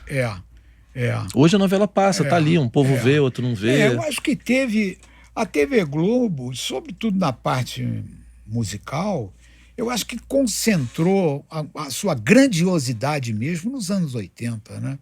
De 80 a 90, quando a orquestra seria dissolvida. E nós fizemos nos anos 80 coisas históricas, como, por exemplo, eu citei aqui o Eduardo Souto Neto, um grande músico, arranjador, que fez o tema, que ficou conhecido como tema da vitória, do Ayrton Senna e tal, né? E a orquestra gravava várias coisas, como foi a abertura que o Zé Menezes fez para os Trapalhões. Isso é muito bom. Mas aquilo foi gravado lá, na Rua Assunção. De quem é? Hoje a festa é sua. Isso é do Marcos Valle. É Marcos Valle? Isso é Marcos Valle e Paulo Sérgio Valle. Essa música, quando ela é para mim, histórica, e ela histórica. tem como música tem poder, né, de contagiar a gente, é o nosso fim de ano, né? Exatamente. É o cheiro do Natal Exatamente, chegando. é histórico, né? É uma identificação afetiva. Exatamente. Que o espectador tem como com a essa vinheta canção. do Jornal Nacional, né? São vinhetas que, cara, aquilo ali você já é um negócio que tá enraizado. Fantástico, né? Fantástico. A vinheta do Jornal Nacional é originariamente de um trecho de uma trilha americana conhecida, que eu não me lembro o nome agora, que foi arranjada algumas vezes pelo Eduardo Lage, pelo Luiz Avelar, pelo Aloysio Didier. Teve várias versões, né? Sim. Mas é um tema norte-americano. Das grandes coisas feitas nesse momento de ouro dos anos 80... Para as pessoas, tem gente que vê essas entrevistas e vai atrás das coisas, né? Quais são as trilhas que você mais se orgulha? Assim? Olha... Porque às vezes a novela não é tão sucesso, mas a trilha você ama, né? Eu acho que Anos Dourados foi um trabalho muito expressivo. O Tempo e o Vento também, até pela abertura que o Jobim fez para a minissérie, né? Eu fui o principal responsável pela parte musical. Dori também colaborou. E aquela convivência no estúdio. Eu fico imaginando, Jobim, que coisa maravilhosa. Uma loucura, né? Uma loucura. E eu vi quando eu frequentava a casa do Tom em 71 para ver ele e o Dori fazendo aqueles arranjos, entendeu? Que eu viria depois conferindo no estúdio de gravação, assistindo tudo. Gravaram na Odeon, na Mena Barreto. Sim. Eu não sei o que virou a Odeon na Mena Barreto, mas ali eu vi a Casa Assassinada e depois eu ia gravar 1000 troços ali, cinema, TV Globo. Tu gravou muito ali na EMAI? Muito na Odeon. Não sei nem se eu passar lá na frente o que vai ter ali, mas o pau comia ali na Odeon naquela época, num bom sentido, coisas maravilhosas. Então, é tudo mais ou menos com esse papo que a gente está tendo aqui. Eu estou sobre o impacto da inteligência artificial. Isso está mexendo, né, com você, né? Está mexendo comigo, porque eu vejo essas histórias, Clê, ficarem muito para trás, compreende? O tema agora do Marcos Valle, do Paulo Sérgio Valle, do Natal, são coisas que... O Paulo Sérgio virou ai, meu Deus. Não o Paulo Sérgio Valle. O Marcos. Não, parceiro do Sullivan. Massadas. Massadas. Massadas virou meu amigo mesmo. Vai no meu aniversário, virou amigo. Você conversa com eles, assim... Ele tem... Não é nem um ressentimento, mas é um olhar pro agora e fala, cara, eu não existiria se fosse agora. A profissão não existe mais como ela foi, né? Intensa do jeito que foi. Vocês trabalharam muito, né? Trabalhava-se muito, era no braço. Exatamente, era no braço. Era no braço. Era papel, lápis, no braço. Havia colegas que trabalhavam com caneta. Geraldo Vespar, por exemplo, trabalhava caneta, o Guilherme de Moraes também na caneta, mas o Radamés trabalhava com papel e lápis. Trabalhava? A convivência com o Radamés foi um negócio enriquecedor, virou um grande amigo íntimo. Nós morávamos perto. Teve um piano meu, um Baldwin, que foi escolhido pelo Radamés na Arte Som, ali na rua Dias Ferreira. Foi o Radamés que escolheu Existe o piano. Arte Som ainda? É uma sobrevivente. É porque eu não vou ali na Dias Ferreira naquele pedacinho há um tempo. É uma boa pergunta. Hoje eu passei por lá. Você conhece eles lá da vida? Então, é o pai do menino, né? É o filho do Sérgio. Filho do Sérgio, exatamente. Eu não me lembro o nome. É porque tinha essa loja no Leblon, tinha aquela outra loja que vendia piano, que era em Copacabana, ali perto da praça. Que eu não sei se existe ainda mais, mas o que eu tenho lido é que a indústria de instrumentos musicais está acabando, né? No Soberano nós temos um piano Baldwin meia cauda maravilhoso, que eu fiz questão de levar o meu, que é o meu piano. É o teu? Que eu levei pro Soberano. E você vai lá tocar de vez em quando nele ou não? É raro. Quem estreou foi o Francis Raime, no meu piano. Depois da Adriana Calcanhoto, não tinha piano, eu levei o meu piano para lá. E o piano é espetacular. Até o Egberto Gismonti elogia o piano. Tocou lá Marcos Valle, Cristóvão Bastos, João Donato, pianistas americanos. Os internacionais estão vindo também para tocar lá. Estão vindo também. A casa já é bem falada, né? É um lugar muito especial, que tem um piano acústico sempre afinado. Toda semana ele é afinado. Toda semana? Toda semana. Tem um afinador contratado e o piano é cuidado de uma maneira impecável, com o maior carinho, né? E é isso, a gente é uma paixão que a gente tem que... Isso é muito lindo, o que a gente pode deixar de legado, né? De legado para quem estiver assistindo o seu programa, para quem já passou da idade, para quem... E é o legado do afeto, do amor, da paixão. Não é? Isso eu acho que precisa ficar. O amor, o afeto, a paixão. Não é? É o que falta hoje, não é? O comprometimento com o afeto e com a paixão. Esse é o recado que a gente precisa dar para as pessoas. Não é? No cinema, Sérgio, porque você fez muita coisa no cinema, a gente só falou de novela praticamente aqui, né? Me conta numa ordem lógica quais foram os filmes que você fez, que você se orgulha muito. Eu me orgulho muito de um filme que eu não fui o autor, eu fiz alguma coisa, mas não fui o autor principal. O autor foi o Radamés Inátali, meu querido amigo, para o filme Eles Não Usam Black Tie, em 1980. Dirigido pelo Leon Risman. Esse filme ganhou o Leão de Ouro de Veneza. Uau! Com a Fernanda Montenegro e com o Gianfrancesco Guarnieri. Era um texto do Gianfrancesco Guarnieri. Eles não usam black tie. O Radamés teve um infarte e não pôde estar lá e pediu ao Seu Boquino, que era o maestro já da Globo, né, que fizesse e que pediu para eu desse uma força já pela minha ligação com o cinema. Então nós gravamos a trilha do Leon Risman ali do lado, com a orquestra, na Som Livre, que era ao lado do Estúdio Leve, onde os estúdios da televisão ficavam. Gravamos lá e eu fiz algumas coisas que faltaram, que o Leon me pediu. E esse filme me marcou muito porque era um filme do Radamés Inátali, né? Tinha que manter o nível, né? Imagina. Era uma responsabilidade muito grande. E o resultado do trabalho ficou excepcional e o Leon me colocou nos créditos finais. Pô, foi generoso, com né? Os itens que eu fiz, né? E junto com o Alceu Boquino e tal. E isso me orgulha muito, porque até hoje você vai ver o filme, tá lá. Eu era um garoto, não tinha nem 30 anos, né? Novo, né? E um filme que me marcou muito foi o meu primeiro longa-metragem, de 77, que eu gravei com a Orquestra Sinfônica de São Paulo, da OSESP, né? Junto com meu amigo Luiz Roberto Oliveira. Cara, eu fico imaginando... Isso me marcou muito. Eu não sou maestro, né? Como que é a sensação de você escrever aquilo e a orquestra tocar? Deve ser um desbunde, como você falou. Isso é um desafio. Porque tá tudo aqui, né, no primeiro momento. Isso é um desafio enorme, porque tem outra coisa.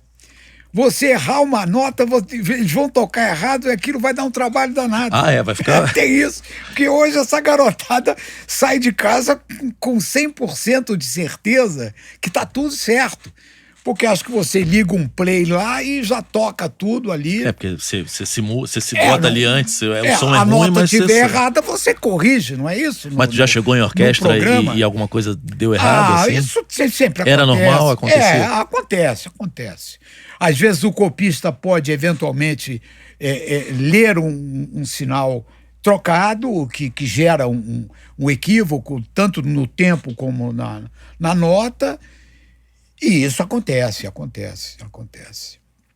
Agora, não pode acontecer frequentemente, mas acontece, né? E aí também corrige ali na hora, né? Corrige na hora. Deve ser uma emoção, porque tá tudo dentro da tua cabeça, né? E é um encanto muito especial, porque você sai... Havia salas, né, para os arranjadores, para os maestros ficarem lá trabalhando, né? Ou se você faz na sua casa, ou se você faz num hotel, você termina, passa aquilo por copista e é tudo um mistério, não é verdade? Quer dizer, você tem o conhecimento técnico para saber o que aquilo vai soar, sobretudo você sendo cada vez mais experiente. Mas é sempre um desafio. Tem sempre uma surpresa até hoje? Pode ter surpresa. Pode ter surpresa na hora que aquilo acontece. De uma combinação de instrumentos de madeira com alguns instrumentos de sopro, metal, uma coisa. Alguma coisa pode não soar bem, que você precisa corrigir na hora, ou corrigir depois, ou multar na mixagem. Isso é um processo que envolve muito do ser humano, né? Sim. Daquela falha, né? Como as cantoras naquela época, os cantores tinham que gravar aquilo. A Nana Caymmi gravou o tema principal do meu primeiro filme, Anchieta, José do Brasil. E como eu tocava com a Nana, eu convidei ela para fazer o solo de uma das melodias principais. A Nana, naquele dia, não estava bem em São Paulo, ela para afinar aquilo foi um inferno. Levamos a noite toda para gravar uma frase simples que ela não conseguia porque às vezes tá com a voz no dia não tá boa. Porque estava emocionalmente mexida, com orquestra, aquela coisa toda. Nana Caymmi. Se fosse hoje, com esses sistemas de... tem um Melodyne, nome, como é que é? Melodyne, Pois é, na hora você resolve isso. As pessoas não estão mais querendo ficar muito tempo fazendo nada, né? Exatamente. Pra mim dá até agonia, porque às vezes vem um músico gravar uma guitarra, cara, então esse A cola ali depois. Peraí, cara, mas... Pois é. Eu não sei. Essa foi, até hoje eu ainda recebo convite para fazer trilha. Agora mesmo uma moça da Alemanha me pediu para eu fazer um arranjo para uma missa especial que vai ter lá, que ela está reunindo músicos de cinema e tal. Mas eu não, eu passei. Hoje eu acho que mudou completamente. E quando eu resolvi largar a profissão, primeiro eu achava que eu devesse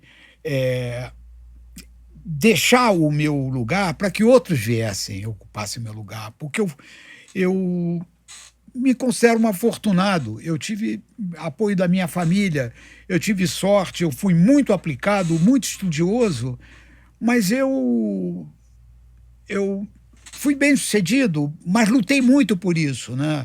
Pelo direito autoral, pela valorização do músico de estúdio. Lutei muito por isso e pelo mercado do audiovisual no Brasil. Até me honro de ter recebido, em 2017, 2018, um prêmio Remusai pela Associação dos Músicos de Audiovisual do Brasil e tal. Em que momento que o Sindicato do Audiovisual... Eu recebi, o Egberto Gismonte recebeu, Edino Krieger, Geraldo Vespai, Eduardo Souto Neto, eu recebi. Em que momento o Sindicato do Audiovisual se organizou? Porque na música não existe sindicato, né? Não é forte. E você vê que no audiovisual as coisas funcionam muito melhor. É verdade. Olha, houve uma, digamos assim, uma inflação, né, de músicos do audiovisual, né? Na minha época não tinha quase ninguém. Então hoje é praticamente uma febre, né? todo mundo aí fazendo trilha sonora. O mercado cresceu muito. É muito isso, o streaming, né? Deu uma bombada em tudo. Cresceu muito. É documentário, é comercial, é não sei o quê. Cresceu demais. E agora se valoriza de uns anos para cá a trilha original para esses produtos. Daí, novamente, o nosso pavor da inteligência artificial vir e fazer um strike nisso tudo aí. Né? Se o cara do streaming lá sacar ou o diretor começar a achar que é mais simples fazer com AI, vai fazer. Agora, outra coisa, né, Clê? Eu tenho coisas minhas já disponibilizadas por aí, coisas que eu fiz durante décadas, né? Em libraries, né? Em bibliotecas, já que você entra no site, ouve a música e contrata, não é isso? Eu acho que é isso. Eu tenho isso aí. Tem muitos filmes hoje em dia feitos exclusivamente com biblioteca. Eu pago, como coisas da Globo, muitas vezes. Eu pago uma plataforma chamada Artlist. E eu nunca soube como que aquilo funciona, mas você paga mensal, nem é barato. E aí você vai lá, quero um tema de cordas de 30 segundos para um vídeo meu. Vai lá, mas você tá pagando, tá tudo pago, você baixa, bota ali. Exatamente. E eles vão receber o direito deles lá na outra ponta. Vão receber na outra ponta. Isso hoje em dia eu acho que tá muito, eu não tenho acompanhado. Mas chega para ti receita de informações, sim. De trabalhos, chegam através da SACEM francesa, né? Hoje em dia parece que muitos produtores já estão lançando mão dessas trilhas, o supervisor musical já faz isso, porque ganha tempo. Sim. Muito dinheiro poupado, né? Sem falar na inteligência artificial, que como eu disse a você, um diretor que goste de música, que tenha bom gosto, acompanhado de um menino aí o tal do menino esperto da internet. O tal do menino esperto na internet, entendeu? Um exemplo que mandou o Nelson Faria, mandou a faixa dele com o Nico Assunção. E pra você e o Nelson terem achado incrível, é porque, porra, o sarrafo tá lá em cima, né? Terminar aqui, eu vou te mostrar. É inacreditável. É inacreditável. É inacreditável. Aliás, o registro aqui também para o Nelson Faria, que faz um trabalho magnífico. Nelson com um café lá em casa. Não é? O Soberano apoia o camp dele, né? Já vai para o 2º ano, o Soberano apoiando. Como que é o camping dele lá? Eu não conheci, mas o Soberano apoia, já tem uma tenda lá com... Que legal. Já deu bolsa também para jovens que não têm recursos, né? Nós apoiamos, esse ano estamos apoiando outra vez, e o trabalho dele também é extraordinário, como o seu também, nesse trabalho de manter viva a memória musical do Brasil. Isso eu sou fã do Nelson. Assim, maravilhoso o que você faz, o que ele faz, que outros meninos estão começando a fazer em canais. A gente tem o Marquinhos Vasconcelos fazendo 360 agora, verdade, também é um trabalho bem legal. Eu vejo, é verdade. É mais focado nos assuntos do dia a dia, do mercado. Outro rapaz também, Deu Jazz, né? Esse eu não conheço. Acho que depois acho que é Deu Jazz, só isso. O do Marquinhos a gente quase fez aqui. Porque quem te ama, ele, assim como eu, a gente ama esse assunto, né, como um todo. Só que ele é mais músico, produtor. Sim. E a ideia era gravar aqui também. No início seria eu e ele, só que aí a gente tem um podcast de futebol que a gente tá apostando muito, tá muito legal, porque futebol e música tem a ver, né? Claro. Todo mundo ama os dois. Claro. E aí eu falei, Marquinhos, cara, porque toma um tempo produzir um podcast, né? E a gente aqui é um espaço físico só. E aí ele fez sozinho, eu torço, porque cada vez mais gente fazendo isso, é mais gente registrando a nossa história, né? E pra gente sentir um pouco dessa percepção das pessoas que gostam muito de música, né? Sei lá, quem sabe você em uma hora traga alguém que goste muito de música, aquele cara que compra o ingresso no Soberano, no Blue Note para assistir uma coisa, tem que conversar com essa gente, né? Para saber o que eles pensam disso tudo, né? Porque eu fico muito preocupado, Clê, fico muito preocupado com isso tudo. Regularmente eu pergunto para pessoas que eu conheço, assim, para mais jovens, você conhece a Guilberto de Moura? Não, nunca ouvi falar.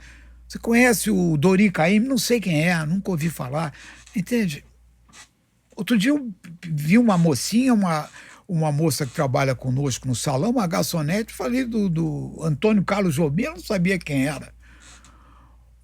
Outro dia eu tenho uma foto no meu celular que estou eu com o Radamés e com o Tom, em 85, a gente estava gravando na Sala Cecília Meirelles, um negócio com o Radamés. E ele olhou assim, poxa, que bacana o senhor com o Vinícius de Moraes, hein? Ele confundiu o Radamés com o Vinícius de Moraes. Essas figuras maravilhosas que você conviveu, tem alguma história que possa ser contada do Tom?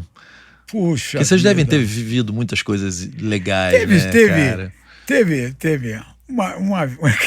histórias boas que não são censuradas. Histórias. Uma vez a gente estava em Nova York, que o Roberto Talma estava gravando um especial sobre ele, famoso para burro. Puxa vida. O Talma gravou por horário nobre da TV Globo, 85, 86, um especial, e eu fui lá. Aí a gente estava indo pro hotel do Tom ali, atrás do Carnegie Hall. E aí a gente estava esperando e tal o elevador chegar, né? Aí o elevador chegou, abriu a porta, saiu um negro forte, super alinhado. Aí o Tom entra comigo no elevador assim, aperta. Aí, que beleza, jeito tão bonito. It's nice being a millionaire. Aí ele puxa os charutos assim, dá uma baforada para fora e diz, it's nice being a millionaire. Eu achei aquilo incrível, né? Como é bom ser um milionário, né? E ele tinha sempre... era uma figura encantadora, né? Fazia amigos facilmente e era uma figura espetacular. E eu conheci o Tom muito cedo, em 61, né? Eu era um menino, fui assistir as gravações do filme.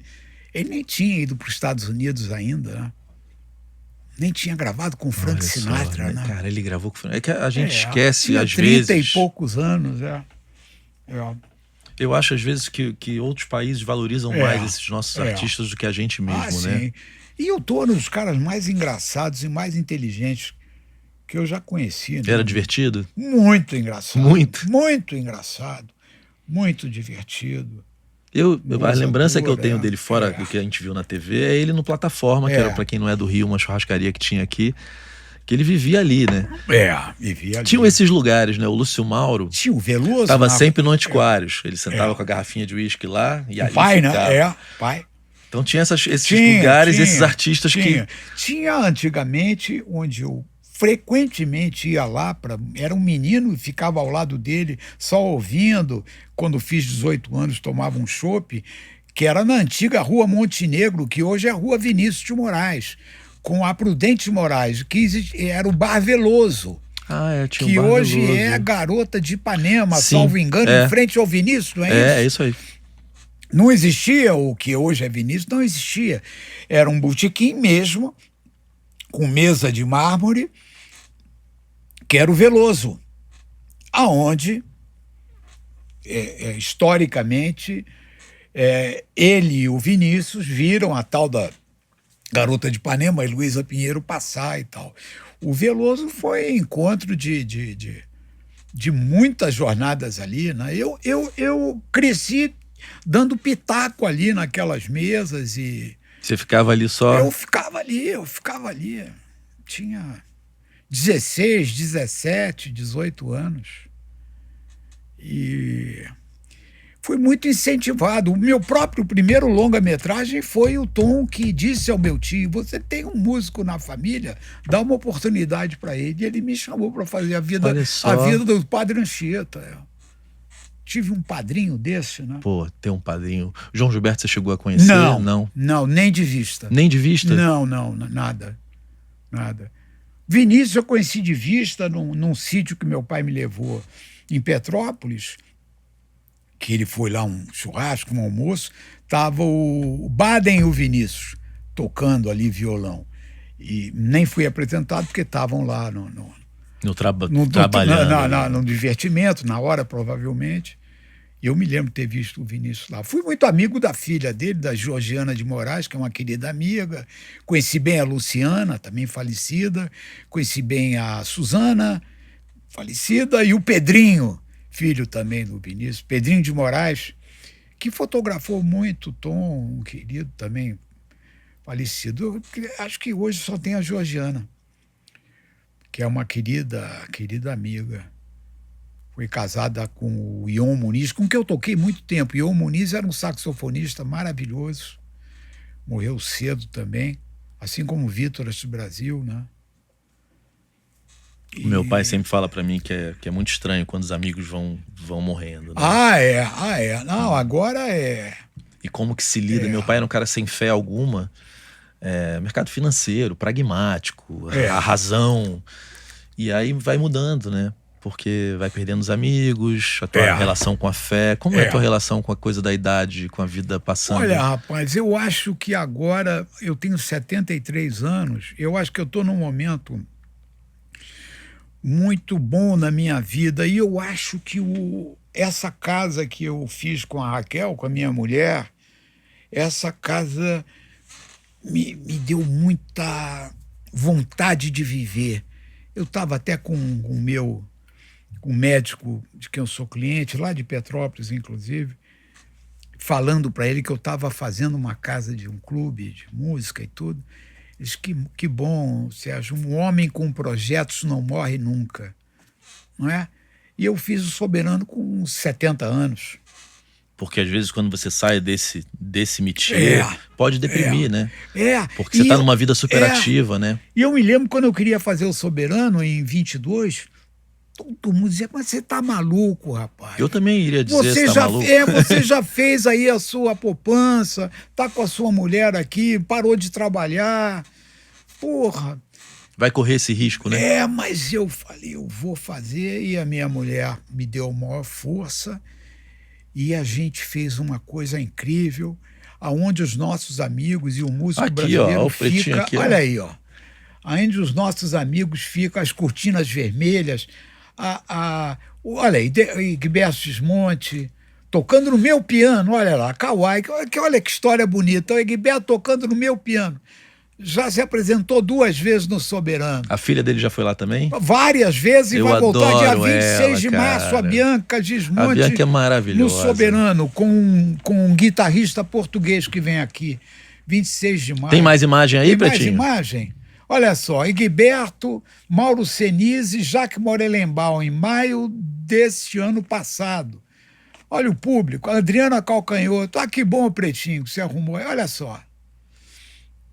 Aí a área do charuto, que eu sou um apreciador. Tem a área do charuto? Tem, o Espaço Havana, onde os fumantes vão também, onde a gente fica fumando um charuto. Aí eu estou sempre lá. O mezanino do Soberano, a parte de cima, com essas mesas da frente, você olha o palco. Olha os sofás que a minha mulher mandou fazer. Tudo coisa de linda, hein? capitonos. Aquela foto, antes, Pretinho, antes.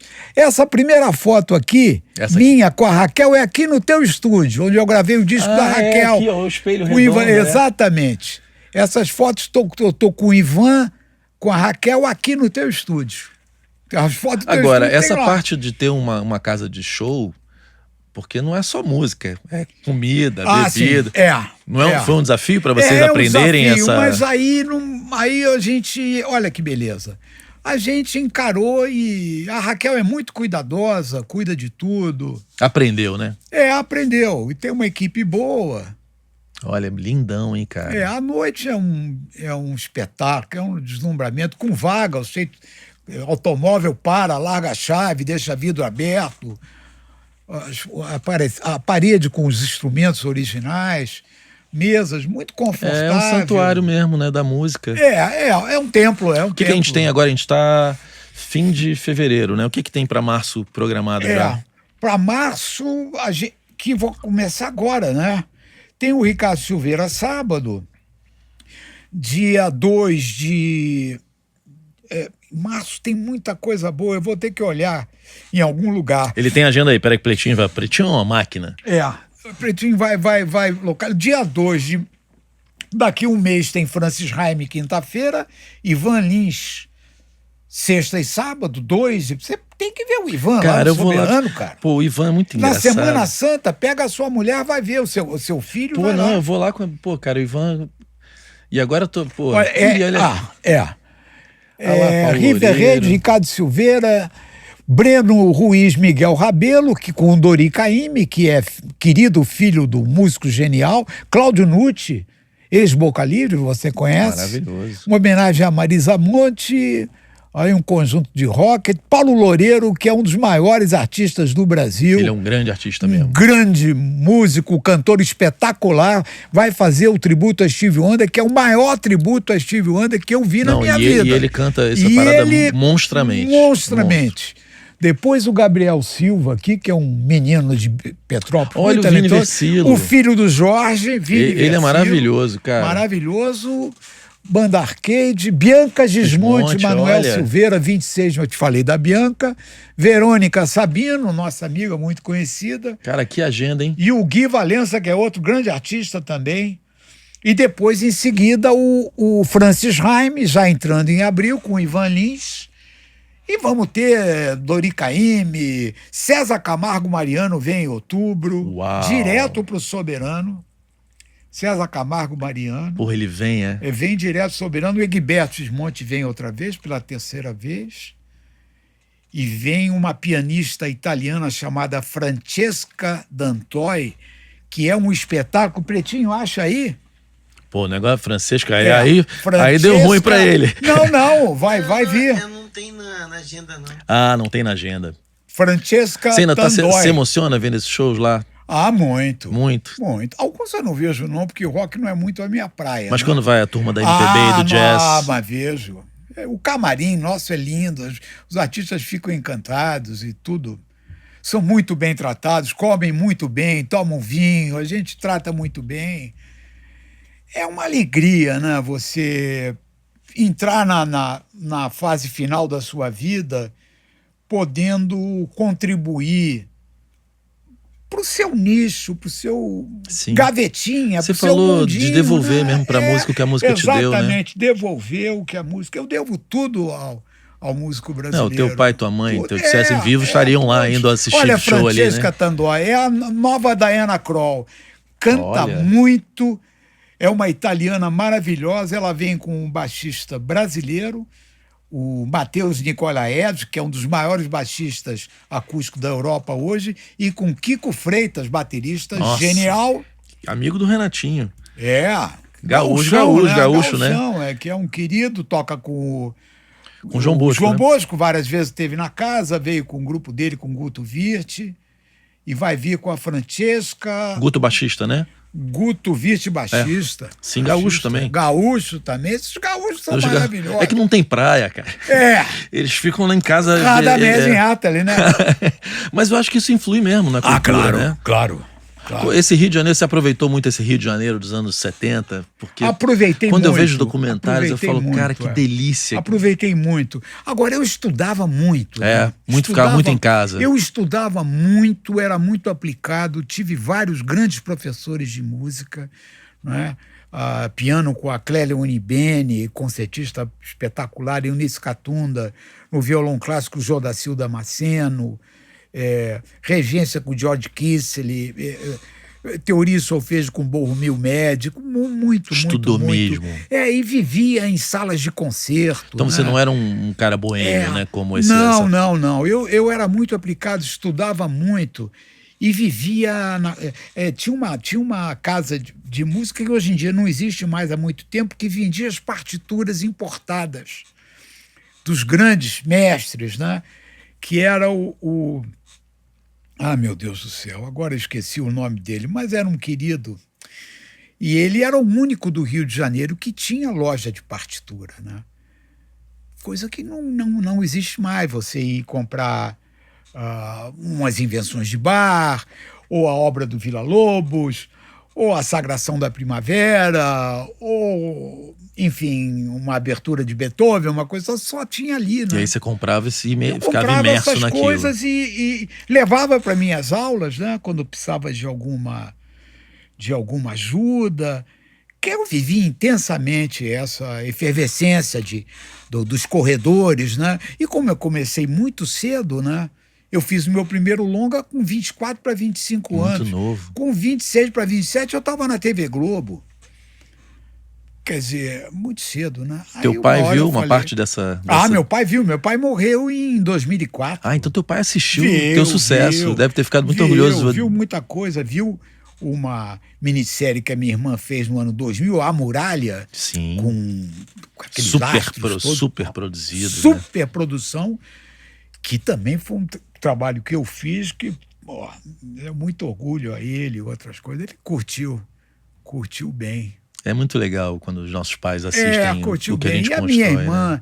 foi uma pessoa de muita expressão, a Denise muito credenciada, né? Ela é muito querida no meio e muito prestigiosa, né? Fez muitas E a minha irmã novelas, caçula é uma artista plástica também de São Paulo, formidável. Né? Você tem filhos? Eu tenho um filho só, mas não quis nada com a música. Está nos Estados Unidos com a mulher e com um casal de netinhos gêmeos. Olha só. O Caetano e o Quantos Jonas, anos? Vão fazer 4 anos no dia 31 de maio. Você vai lá visitar de vez em Vai quando? fazer o teu filho. Não fui ainda, não. Agora, com o Trump, eu tô meio assustado com aquela coisa lá. Tá esquisito. Tá esquisito, é. Eu não tô afim de ficar na fila horas para depois ser importunado. A gente já foi muito, quero. acho que não tem problema não, mas também a gente não é novo. O cara não olha e fala, pô, esse senhor aqui não vai querer morar ilegal nos Estados Unidos. Não vai ser garçom agora. Não vai, nessa altura do campeonato. Querido, escolha aqui uma carta aqui, que é uma brincadeira aqui do programa. Tá bom, vamos lá. Deixa eu ver. Ih, rapaz.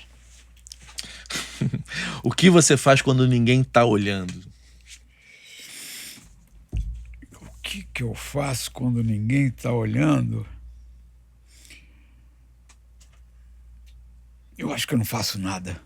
Nada. Nada. Eu vou ler um livro.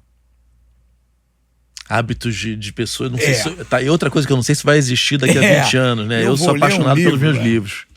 Eu vou ler um livro. E se você pudesse voltar no menino aqui, de 18 anos, para dar um conselho para ele, com tudo que você aprendeu até seja um apaixonado, né? Seja um apaixonado. Seja por que for, né? Se você quer ser um mecânico de avião... Seja um mecânico apaixonado. Seja um apaixonado. Se você quer ser um bom arquiteto, um médico, né? Um professor... que a gente precisa tanto, né? Seja um apaixonado.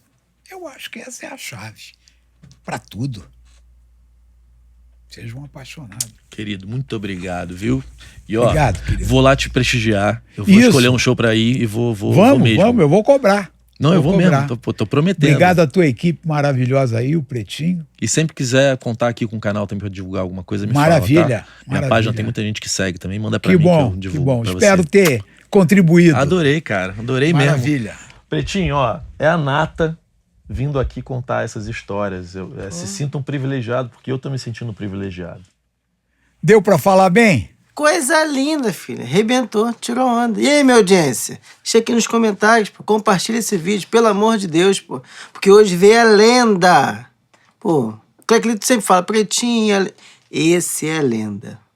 Assim eu me despido de vocês. Beijo nas crianças. Até a próxima. Fui!